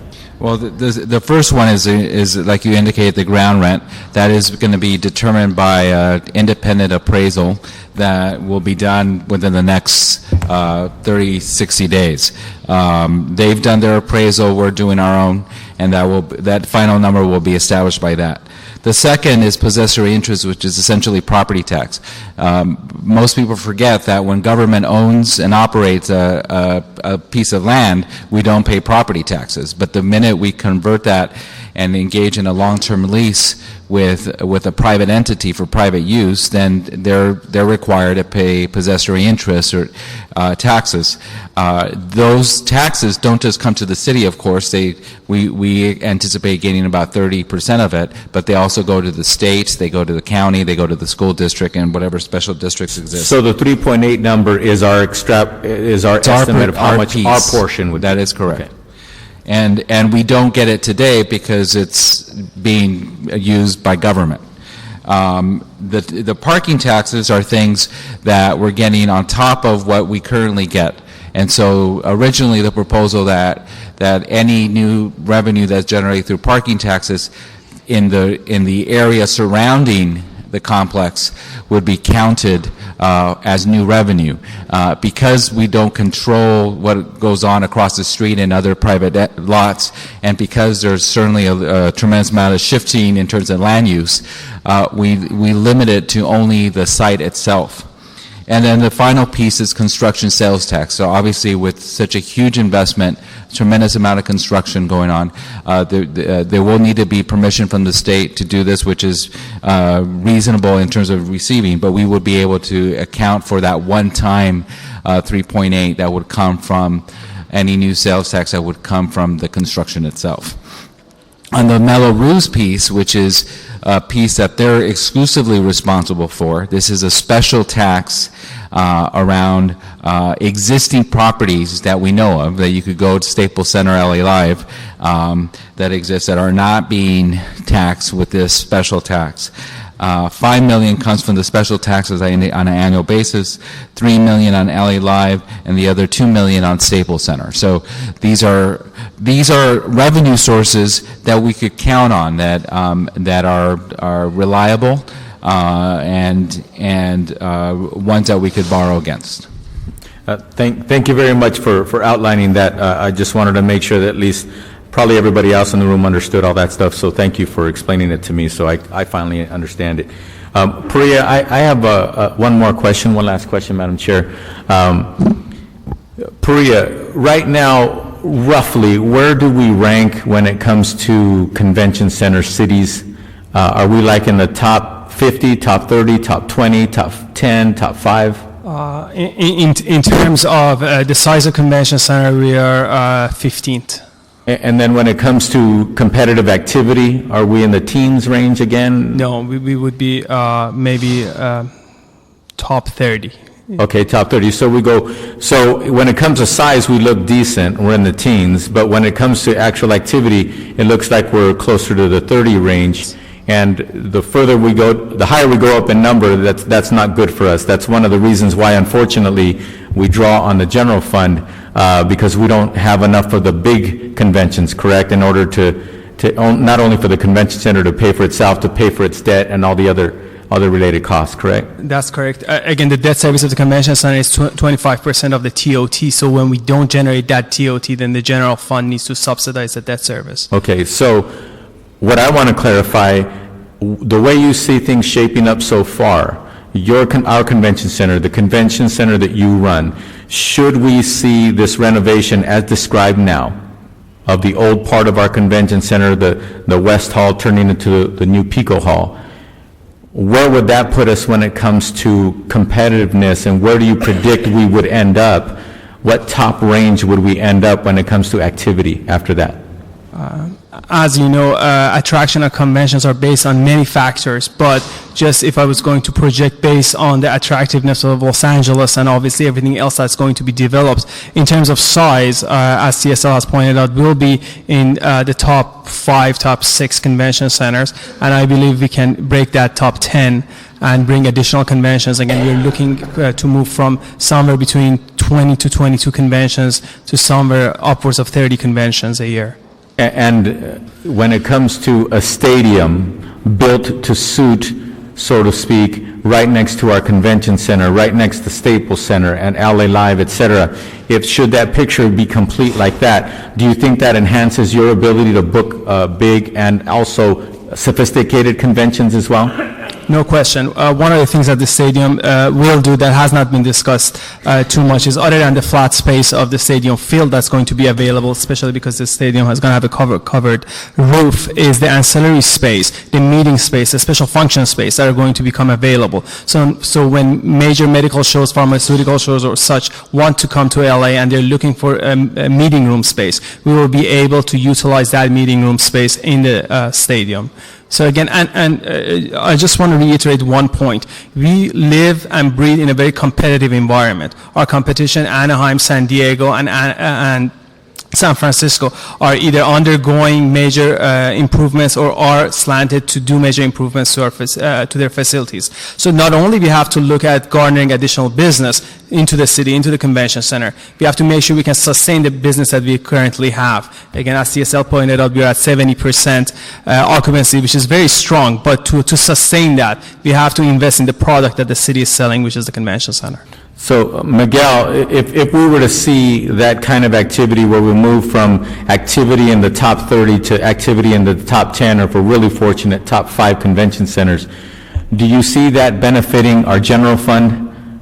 Absolutely. Or putting less burden on our general fund that we're experiencing right now? As Mr. Parks indicated, it would provide us new revenues that we don't have today. And in part why the reason we insisted on not counting the new hotel tax that we would get or the new sales tax that we would get, it would create a ripple effect, providing economic development in that downtown area and regionally. It's important to note that in addition to the analysis that has been done so far, your council also directed us to utilize the Office of Economic Review, which is an office housed in the CAO's office, but utilizes an independent economist to look at specifically the macro economic impacts or benefits of this proposal. So once your council, should you take action on this MOU, we would initiate that process. So we would be able to have at that point, prior to the final agreement, a more specific analysis on the economic benefits. Thank you, Miguel. So in a nutshell, us moving up our activity at the convention center, booking bigger shows, as Priya said he should be able to do and feels very confident he'll be able to do. So therefore, the general fund will have more money to spend. Instead of spending it back toward the convention center, the general fund would be able to spend that money on what the general fund normally spends money on. That is correct. And normally the way that would have operated is that new revenue would have gone to pay off the debt service on the expansion or the remodeling of the convention center. Which isn't going to be the case here. Which is not going to be the case We're not here. adding debt service to the city's obligations, correct? Well, we are adding a portion of it, but it's attached to specific revenue streams provided by a It still development. puts us further away from affecting the general fund. That is correct. And the general fund, Miguel, is where, since you are part of proposing the budget every year, the general fund is where we pay for police and fire and libraries and many, many other services, correct? That is correct. Okay, so there'll be more to work with to take care of those matters. That is right. Okay. Thank you very much, Madam Chairwoman, and I have some more questions, but I'll save them for tomorrow's meeting, as you were so generous in making sure that we had as many meetings as possible. Thank you so much. Thank you very much. All right, we're going to go to the speaker cards, and if you folks, Mr. Santana, Mr. Miller, and Mr. Abbasi want to relax and sit down for a second, we'll go through the cards. First person I'm going to call, and he may want to bring up his members with him, is Daniel Morales from Youth Empowerment. If you want to bring up your members with you. Daniel, are you still here? There he comes. Okay. Okay, do you want to bring the kids up with you? Okay. And then they can, the young ones can go home and go to bed. Or do the homework. No. Or do their homework. That's right, well, summer school homework. Good afternoon, everybody. My name is Daniel Morales. I'm Executive Director of Youth Department of Scholastic Support Service. This is a youth organization that serves Pico Union, MacArthur Park. I'm here because I bring 160 families. All we want to say is that please let this construction happen. People are reading the newspapers worry about traffic, and we worry about jobs. Every job over there will feed one of these kids and more families in our community. So I just want to Tell that people that don't want this construction to happen, let that happen. Every job, like I say, is a meal in the table for these kids and a roof for the families. Thank you. Thank you. And if I may, Madam Chair, I just want to thank Mr. Morales and the folks from Pico Union Westlake. For those who don't know or are unfamiliar with the challenges of certain parts of our city, in this particular pocket, we have about 40% of the population at or below poverty. And within these census tracts, we have 70,000 people per square mile. The city average is 6,000. So when we talk about an impact, it is a significant impact to hundreds, if not thousands, of people living in this area. So I want to thank you, Mr. Morales, and Thank you. and the children and the families for their patience. It's not easy coming into City Hall, let alone being able to organize and gather everyone here. So thank you so much. Thank you for the opportunity. And I want my people to say something happy. ¿Sí se puede? Sí se puede. Sí se puede. Thank you, everybody. Gracias. Thank you very much.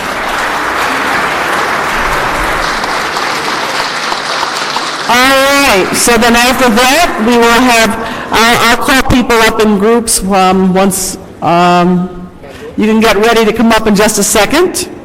Robbie Hunter, Victor Citron, and once you're done speaking, if you want to depart, that's fine, because we can free up more space and more seating for anybody who might be left outside. So Robbie Hunter, Victor Citrin, Araceli Galvez. You're not Robbie Hunter. Is Robbie still here? Are you Victor? Yes, I am. Okay. Okay, Victor, why don't you go next? Robbie's behind you. No, that's okay. You're already up there. Go ahead. Okay, go ahead. You're there. Okay. Okay, good evening. I came before you last week. I came before you last week on the 19th and presented some problems that I see with this project. I came back on Friday and delivered a copy of what I read, and it was given to each of the council members so that you had this in hand. I'm going to read a portion of this, and it concerns revenues. Once we've protected our city's interests, which you have very ably done, what about the revenues coming in? One of the things that's touted very heavily are all the new hotel rooms that are going to be built.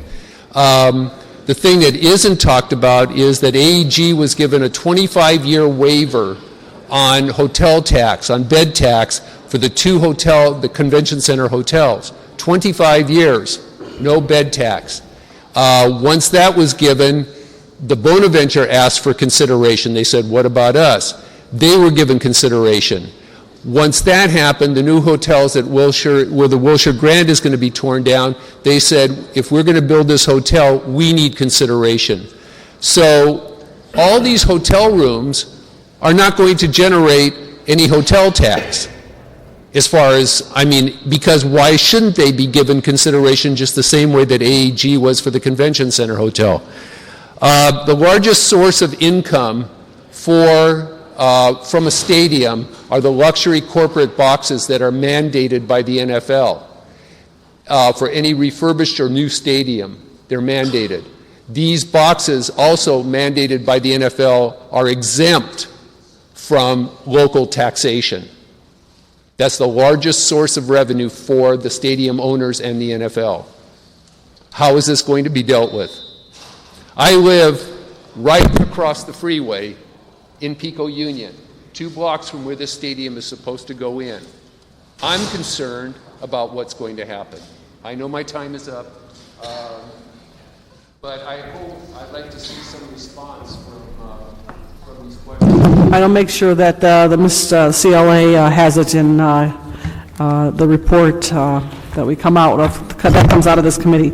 Okay, we got Robbie Hunter. Committee members, Robbie Hunter, Los Angeles, Orange County Building Trades Council.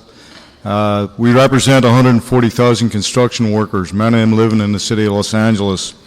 And many of them are watching their TVs tonight, hoping that this project goes through, because we have the people in this city that can build this project, and we can put them to work now.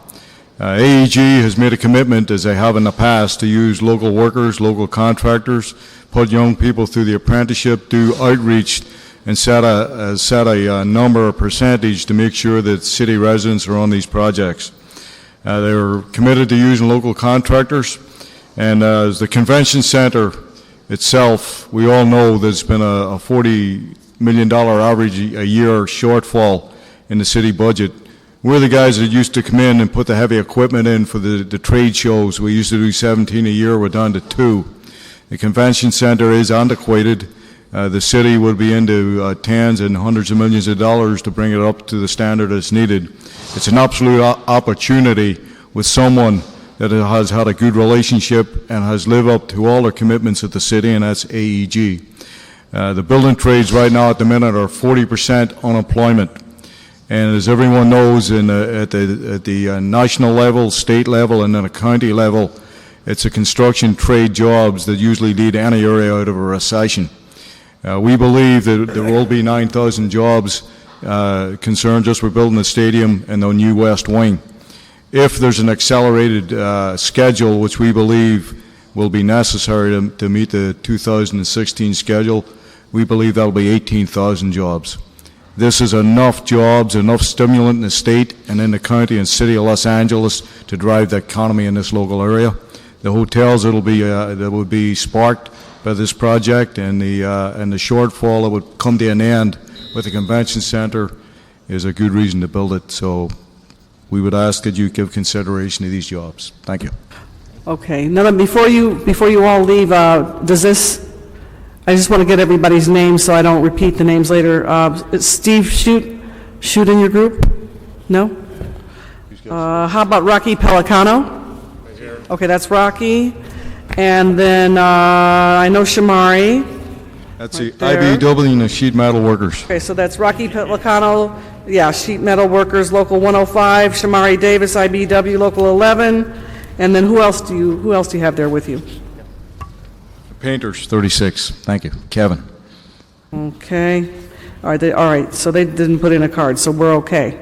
We'll see you Friday. Does everybody want to say their name in the mic before they walk away? Shamari Davis, IBEW, Local 11. Thank you, Jan.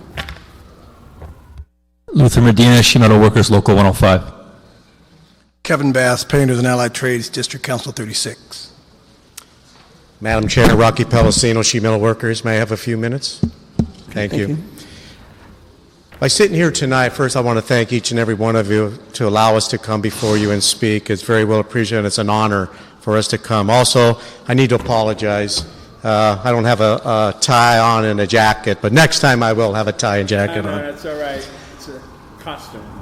As a business representative with the Sheet Metal Workers Union, was also an affiliate of the LA Orange County Building Trades, we find this an honor to partner with AEG to bring a project of this magnitude to the great city of ours, city of Los Angeles. But add more to that, and I did hear you, sir, Mr. Reyes, talk about jobs. And without a doubt, it seems like as we listen to the numbers that are shared with us here tonight, there's one thing that we must talk about, and that is jobs. And when I was sitting here tonight and looking at all these young men and women that came in here before us, I was going to ask a young lady to join with me here tonight, and just so happens that she did leave.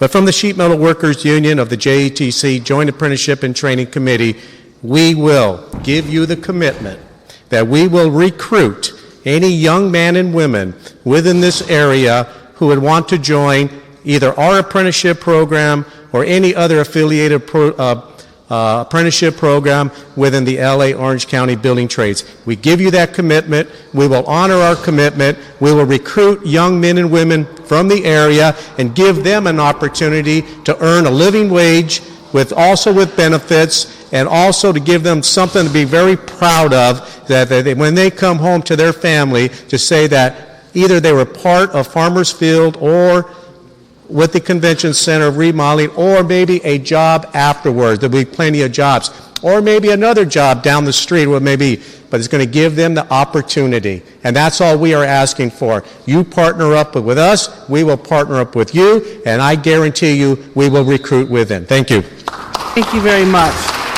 All right, next we have Gary Tobin, or Gary's not here, Beverly Kenworthy. Okay, Beverly. And then Ann Williams, and then Skip Cooper. Is Ann Williams still here? Okay, and then Skip, are you still here? You're still here. And then after that, we'll have Araceli Galvez with Patty Castellum from the Salvation Army. Okay, Beverly. Good evening, committee members. Beverly Kenworthy with the Los Angeles Area Chamber of Commerce. We would like to say that we believe this MOU presented to you today is an excellent example of the potential of a public-private partnership that would achieve significant economic and community benefits that neither the city nor AEG could accomplish by themselves. We have reviewed the MOU. We believe it to be comprehensive, reasonable, thorough, and we support the recommendation that the City Council, after all of these discussions, move forward to approve this MOU.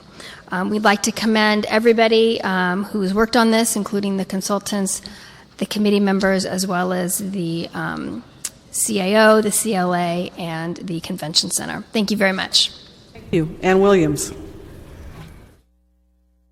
Good evening. I'm Ann Williams with the Central City Association and the Downtown Center Business Improvement District. As you know, downtown Los Angeles has experienced an incredible rebirth in the past decade, and kicking off that renaissance was the opening of the Staples Center in 1999. But we need to remember that the renaissance, which has had an immeasurable economic impact not only on downtown but on the entire region, is fragile, and its continued success is not a foregone conclusion, and continued investment is absolutely necessary. Tourism and entertainment remain the most vital economic drivers for Los Angeles' economy, and major conventions and other large-scale special events are critical in this industry sector. The project would obviously have a massive economic impact in terms of job creation, but just as important and more lasting, it would place Los Angeles among the top 5 convention cities in the country. If you've traveled to other cities recently, you know firsthand that we must keep Los Angeles competitive by investing in our tourist and convention infrastructure. Staples Center and LA Live turned the lights on in downtown, and building a major event center here, we believe would light up all of Los Angeles. So we thank you for your support for this project. All right, Mr. Skip Cooper, Araceli Galvez, Patty Castellum, and Russell Brown. Thank you. I'm Skip Cooper, President, CEO of the Black Business Association, oldest minority business organization in the city of Los Angeles. We are very excited about the opportunity of AEG rebuilding the convention center, building a new arena that's going to bring jobs, that's going to bring revenues, that's going to enhance the general fund of the city of Los Angeles, that's going to help us pay police officers, help us with our LA Unified School District, help us do the things that need to be done in every municipality. That's very, very important. I think all of you have received correspondence from the Black Business Association supporting this project. It's important. And we in the Black Business Association, our members, we have a model that we created earlier this year in regards to AEG.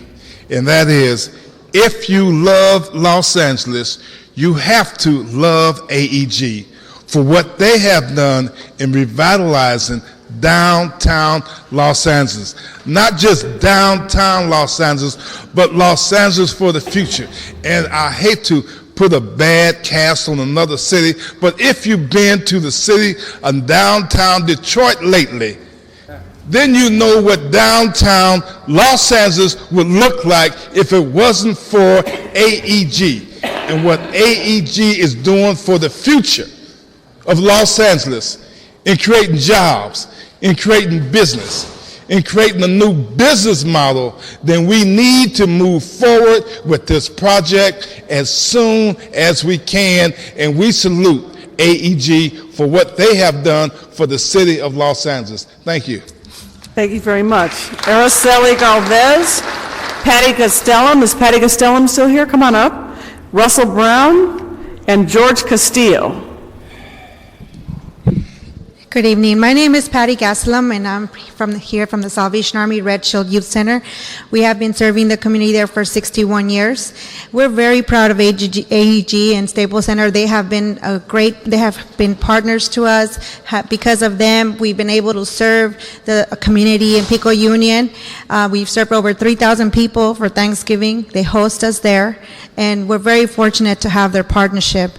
We've seen our community grow from obviously La Curaçao to small businesses, and now Staples Center and LA Live, and they have given the opportunity to a lot of our youth members that come to our after-school program many opportunities to be employed.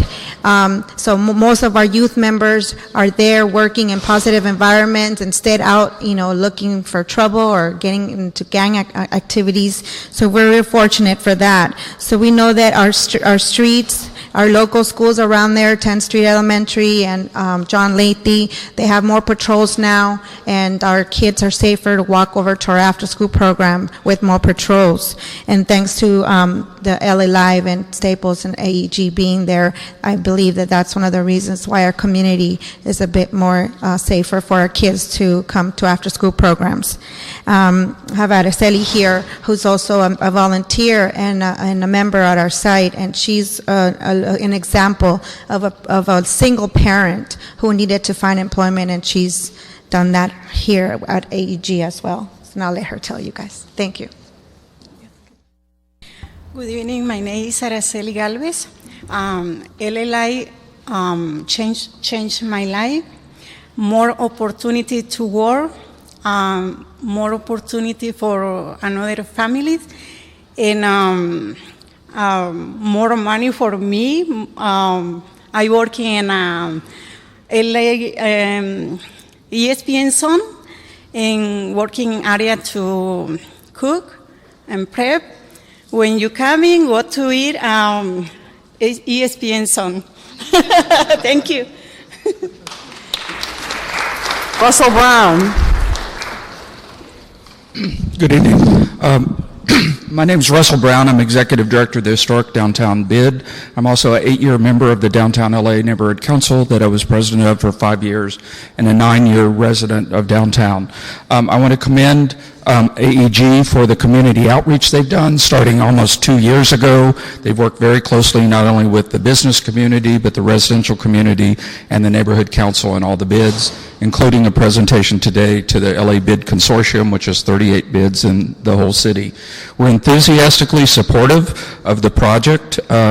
This is an amazing win-win for the city to figure out a way that you can basically work with the NFL and do 100% privately financed stadium is unheard of from NFL, and also to figure out a way to do a $350 million renovation and expansion of the convention center and have it paid for also is an amazing opportunity.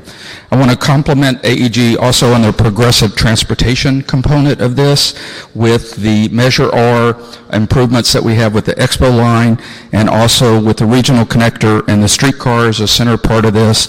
They have also been quite creative and inventive in working with MetroLink and many other opportunities. This will also be connected to the Figueroa Corridor streetscape improvements, and a lot of people talk about the impacts of the stadium attendance. Normally, on an average weekday, there's 450,000 people downtown. Less than 40,000 live downtown. So on a weekend, you have about 100,000 people downtown. So adding 80,000 into the 100,000 when we normally have 450 will be sort of a drop in the bucket. We talked about the car show having almost 100,000 people, and it goes on without even a blimp. So we want to thank AEG, we want to thank the negotiators of the city to creating an amazing project that's a win-win for everybody. Thanks. George Castillo, and then Joyce Dillard, Don Garza, and Danny Harris. Good evening, committee members. My name is George Castillo, and basically I'm here to discuss a few things about this project that I think are so beneficial.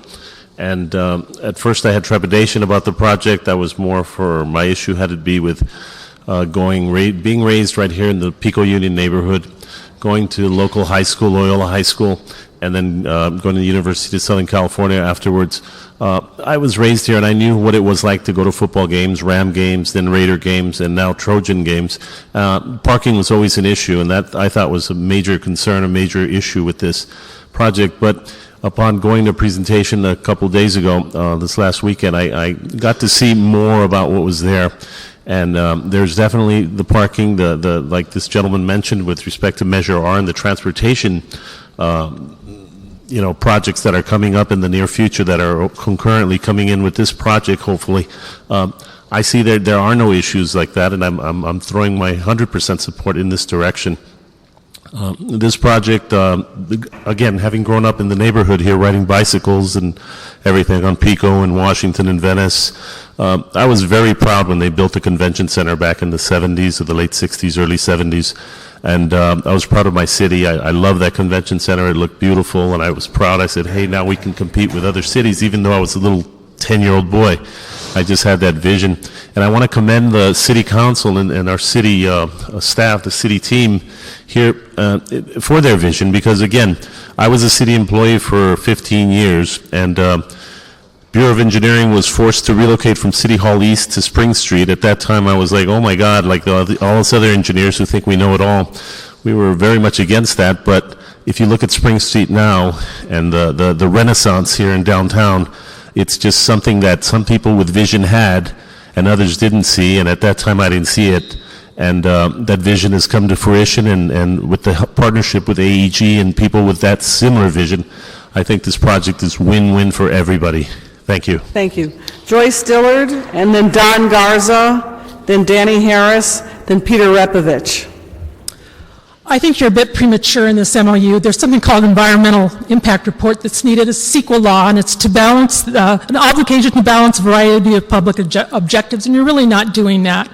Infrastructure was brought up, but let's look what the competitor says, the one in City of Industry. They plan to close down a shopping center because of the cars. You're not addressing that. You're addressing parking lots with no 55-year projection of income, which is one of the failures of the city. You're not addressing the public transit system and events I've been at with them, they're heavily reliant on that, yet how is it going to be funded? So that EIR is very important. You need to address infrastructure, including utilities, water. The state is facing water, diminishing water supplies, basically, and power. And Anschutz Pinedale is affiliated with LADWP. They bought into it for our gas supply, and we'll probably have to build another gas factory or mill or power generator and we also have transmission involved, and they're part of Trans-West Express, which is our renewable energy. So there's some financial obligations not being transparent here. Also, what about farmers insurance? Nothing's been brought up with it, any conflict of interest there. So I'm very disappointed in the shortfall of not projecting things 55 years ahead. Staples has a history. None of those figures have been brought out. Is it really a good deal? I don't think so from what I've read on it, and I've read the contract. So I think you're doing a very fast job of a public-private partnership without the consideration of everyone. Sports is important to LA, but is it important enough to maybe have businesses leave, go to Texas some more because they can't get through the traffic if Monday night's horrendous? Are we going to close everything down on Sundays? I mean, just a lot of these things will be brought up if it was done properly. It's too fast and furious, and I hate the term, you're not going to use public money. I see a federal regulation going through. Well, they can use jobs money. They've used state money from My Figueroa. There's public money involved here. Let's be honest. That's what we ask. Thank you. Thank you. All right, Don Garza, and then Danny Harris, then Peter Repovich, then Jesse Ross. I'm gonna mimic the T-shirts I saw tonight, and I'm gonna say it. I was sitting on a City Center Redevelopment Project Area Committee way back when something like this, I think, was proposed. I don't remember if I was correct. And I poo-pooed it, and I said, this is the most horriblest thing in the world. It's too early, whatever. But I'm going to mimic that shirt tonight, and I'm going to say it's about time. It's time. This is the time. Not tomorrow, not yesterday, not 20 years from now. It's time. It's competition. This is America. Cities compete with each other to bring monies into their general fund, into the revenues. We have to do this. This is something that we have to do. To me, it's shameful to know that we still have LA Live as a catalytic project and we're not adding to it. We've got to continue to add to it. To see the interest from hotel operators and owners just by saying we're going to expand the convention center and build a football stadium tells me something. But the shame is having 1,500 hotel rooms within a half a mile of our convention center. That is shameful. This city council should be lauded and applauded for what they're doing in facilitating the creation and showing and highlighting that this city is business friendly, can be business friendly, and can partner together to make all of the citizens of Los Angeles and even around the world stronger by having what these people can provide us, AEG. Thank you very much for all that you've done, the partnerships that you've created in the Skid Row community. I know 9 people at the Midnight Mission that have living wage jobs because of AEG. So let's look at the future. This is the future. This is now. It's about time. Thank you. Danny Harris. And then Peter Repovich. Madam Chairperson, Council, I'm one of those Midnight Mission graduates that he's talking about, and today I hold the title of Assistant to the President at the Midnight Mission. I'm here tonight as a direct result of AEG's support of the Midnight Mission programs. AEG has a proven track record with all their projects by creating a win-win situation for the city and our people. Their level of integrity is shown through their care and compassion for this community, through all of their philanthropic giving and support on all levels. For almost 100 years, the Midnight Mission has been helping to change the lives of disenfranchised citizens or Angelenos. This project fulfills a critical need in the community in terms of jobs, support of individuals who come from poverty, homelessness, and recovering from drug addiction. It is our hope at the mission that this project goes through. The jobs are vitally important. We have 175 men at the mission. When they get to a certain phase in the program, which will be phase 3, they're eligible to go to work. And it is our hope that we will be able to put some of those men in these jobs as they help them get back to the road of being self-sufficient and independent. Thank you for your time. Thank you. Peter Repovich. Following Peter Repovich will be Jesse Ross. Good evening. I'm Peter Repovich, Director of the Los Angeles Police Protective League.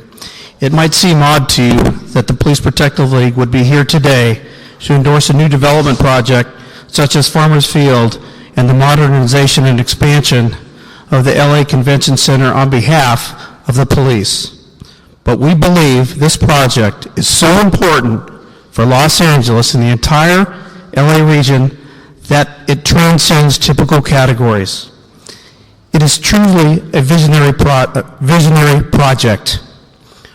While it is true that a larger convention center and new world-class special events center such as Farmers Field will bring more people into our city on a regular basis, we also are pleased to note that the project is largely self-funding in terms of its impact on public services. Property and hotel occupancy taxes alone will generate over $22 million in net new tax revenues for the city and nearly $6.5 million for the county. This does not include any revenue from dramatically increased sales tax generation. This project also provides a total of 23,000 good-paying new part-time and full-time jobs. As a police officer, we'll tell you, jobs are the best public safety program in the nation. Given the real-world benefits of this project that brings to our city and region, I am proud to endorse AEG's Farmers Field and Convention Center expansion program today on behalf of the Los Angeles Police Protective League. Thank you very much. Okay, you're doing that on behalf of the PPL, right? Mr. Repovich, is it your personal endorsement or are you doing it on behalf of the PPL? No, on behalf of the Police Protective League. Okay, thank you. I just want to make sure. I made that clear, but thanks definitely. Thanks for clearing that up. Thank you. Okay. Jesse Ross, and then Steve Shute, if he's still here, and Daryl Landis. Hi, my name is Jesse Ross. I'm the pastor of Live Church LA. We meet here in downtown. I'm also a resident that lives 2 blocks from where the stadium will be, and I support this project. We will have some people with us from our church here on Friday to show their support in person, but we are very committed to programs within our city like Home for Good LA, for example, that United Way and the Chamber of Commerce support.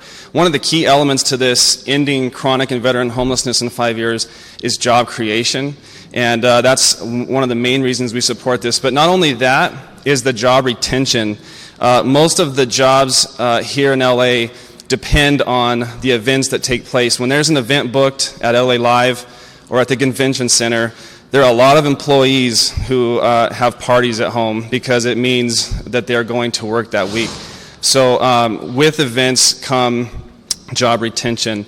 Another reason why we support this project is just the public benefit that will come of this. AEG is a model of corporate responsibility, of generosity, of investing back in the community. You don't have to ask them to do that. It's a part of who they are, and it's top down. That's why I'm so glad that it's someone like AEG who is going to be in charge of this project. So we support this fully, and just want to ask you to support it as well. We are concerned about the city's revenue, the city's funds, but we want to be a voice for those who are underserved in our community, who are suffering from joblessness and poverty. So thank you for your support. Thank you. Steve Shute, and then Daryl Landis, and we just got a card in from Terry Williams. And Mr. Williams, you'll be our final speaker for this evening. Thank you, council members, for this opportunity. My name is Stephen Shute. I am over a 30-year member or 30-year resident of the City of Los Angeles, also an employee of the City of Los Angeles. And I am here personally as I share the sentiments of my previous union brothers. I support this project. I'm also a 22 years member of the UA, the local Union 250 here in the City of Los Angeles, pipe fitters and air conditioning trade. And just specifically, I support the program totally. There's going to be great number of opportunities for jobs in the skilled labor. And as you heard my previous union brother speak on, that is a wonderful opportunity for this city, not only for the city, but for the residents of the City of Los Angeles. It's going to create wonderful jobs with the building of this project, with the adding of a team possibly, and with the various hotels that we, as a union, look forward to being a part of and building. We have been very blessed to be a part of AEG projects over the past years with the building of the Staples Center, with the building of the hotel, the Ritz-Carlton, the JW Marriott, and even in the past, the Home Depot Center, if I'm not mistaken, of which I'm personal friends with the head engineer, Chief Engineer Gary over there, and I constantly keep in contact with him. So I have personally benefited from the projects of A&G and maintaining the air conditioning service of the Home Depot in particular, and now here with the city. But currently, we, as the on behalf of the UA, on behalf of Local 250 Union, pipe fitters and air conditioning, we support this project. We look forward to the future that it's going to bring to the city of, to the residents of the City of Los Angeles, the various jobs, the various opportunities, and the growth that we will entail. This is a wonderful dream come true, and we look forward to fulfilling that dream as the world looks forward to watching us build this project. Thank you. Daryl Landis, and then Terry Williams. Good evening. Thank you. My name is Daryl Landis. I'm the Director of Operations for the South Park Business and Community Benefit District, or more commonly referred to as the South Park BID. On a personal level, growing up in Philadelphia and being very familiar with the East Coast and up and down the East Coast in Boston and other cities, I recognized that there were hubs of entertainment and sports and everything else. When I first moved out here, got to admit, I was extremely disappointed. Everything was so spread out. You had the Rose Bowl and Coliseum, but there didn't seem to be one hub. Huge hockey fan, always have been. Still a Flyers fan, sorry. But the Kings are my adopted team. So I started going to the Forum and watching games at the Forum and seeing the Kings play there. I witnessed their transition over to Staples Center, and being a longtime season ticket holder, I've seen the transition of downtown. When my friends and I would come to Kings games, we would literally come in for the game and get out. There wasn't anything to do, there wasn't any interest or any draw for us to stay. And I've seen over the years that drastically change. From a professional standpoint, I've spoken a lot to not only basically our residents as well as our merchants, because we're both a business and a community benefit district. And obviously the merchants, they're all for it. They recognize the fiscal impact on their businesses, the extra revenue it's going to draw, the extra people that are going to be there. Some of the residents have reservations. Most of the reservations, once they have conversations and realize increase in their personal property value and other things of that sort, they realize that it's going to benefit them as well too. There might be some small inconveniences with some traffic on heavier days when there's multiple events, but I think overall the people that I've spoken with have recognized that there will be a change, and it most likely will benefit them. Thank you. Terry Williams. My name is Terry Williams, and we've heard all the facts and the figures. I don't want to go over any of that. The time is now. You guys, this is not the 70s, 80s, and 90s. You guys are not the Coliseum Commission. So, but my main concern is about the two generations of boys and girls who've been raised without any football in the city. And I think that it's just a real bad situation there. I mean, how often do we have to go to big clubs or these sports bars to root on other teams when we have a big city here of our own? I'm tired of looking at the New York Giants, the Indianapolis Colts, and all of that. We need something with LA on the back of our jersey so we can be proud of our city when it comes to Super Bowl day or Monday Night Football. I miss taking my kids to football. I'm a retired guy now, and I want to be able to do something with my Sundays instead of taking my grandkids to the park. I want to be able to take them to either the Raiders or the San Diego Chargers or whatever. It doesn't matter. But let's bring it back. Let's do it right, everybody. Let's get this thing over and done with. Rosendahl, you know what you have to do. You're the guys, you know what have to do. Listen. Let's get ready. Let's play some football, okay? I'll see you there. Let me ask you one question, Mr. Williams. Mr. Williams? Yes, and thank you, AEG, for bringing this to our city. We really do appreciate it. And, hey, we won't let you down because I know you won't let us down either. So let me ask you one question. There's a laundry list of teams out there. Yeah. If you had a magic wand, do you have a favorite? Well, I have to say the Raiders. Thank you. Okay, with that, we've now gotten through all the cards, and thank you everyone for being so patient, for coming tonight. We will do this a second time tomorrow evening out in Van Nuys City Hall on Sylvan Street. Thank you very, very much. And again, thank you to our negotiating team, Mr. Miller, Mr. Santana, et al. You did an excellent job. Thank you very much.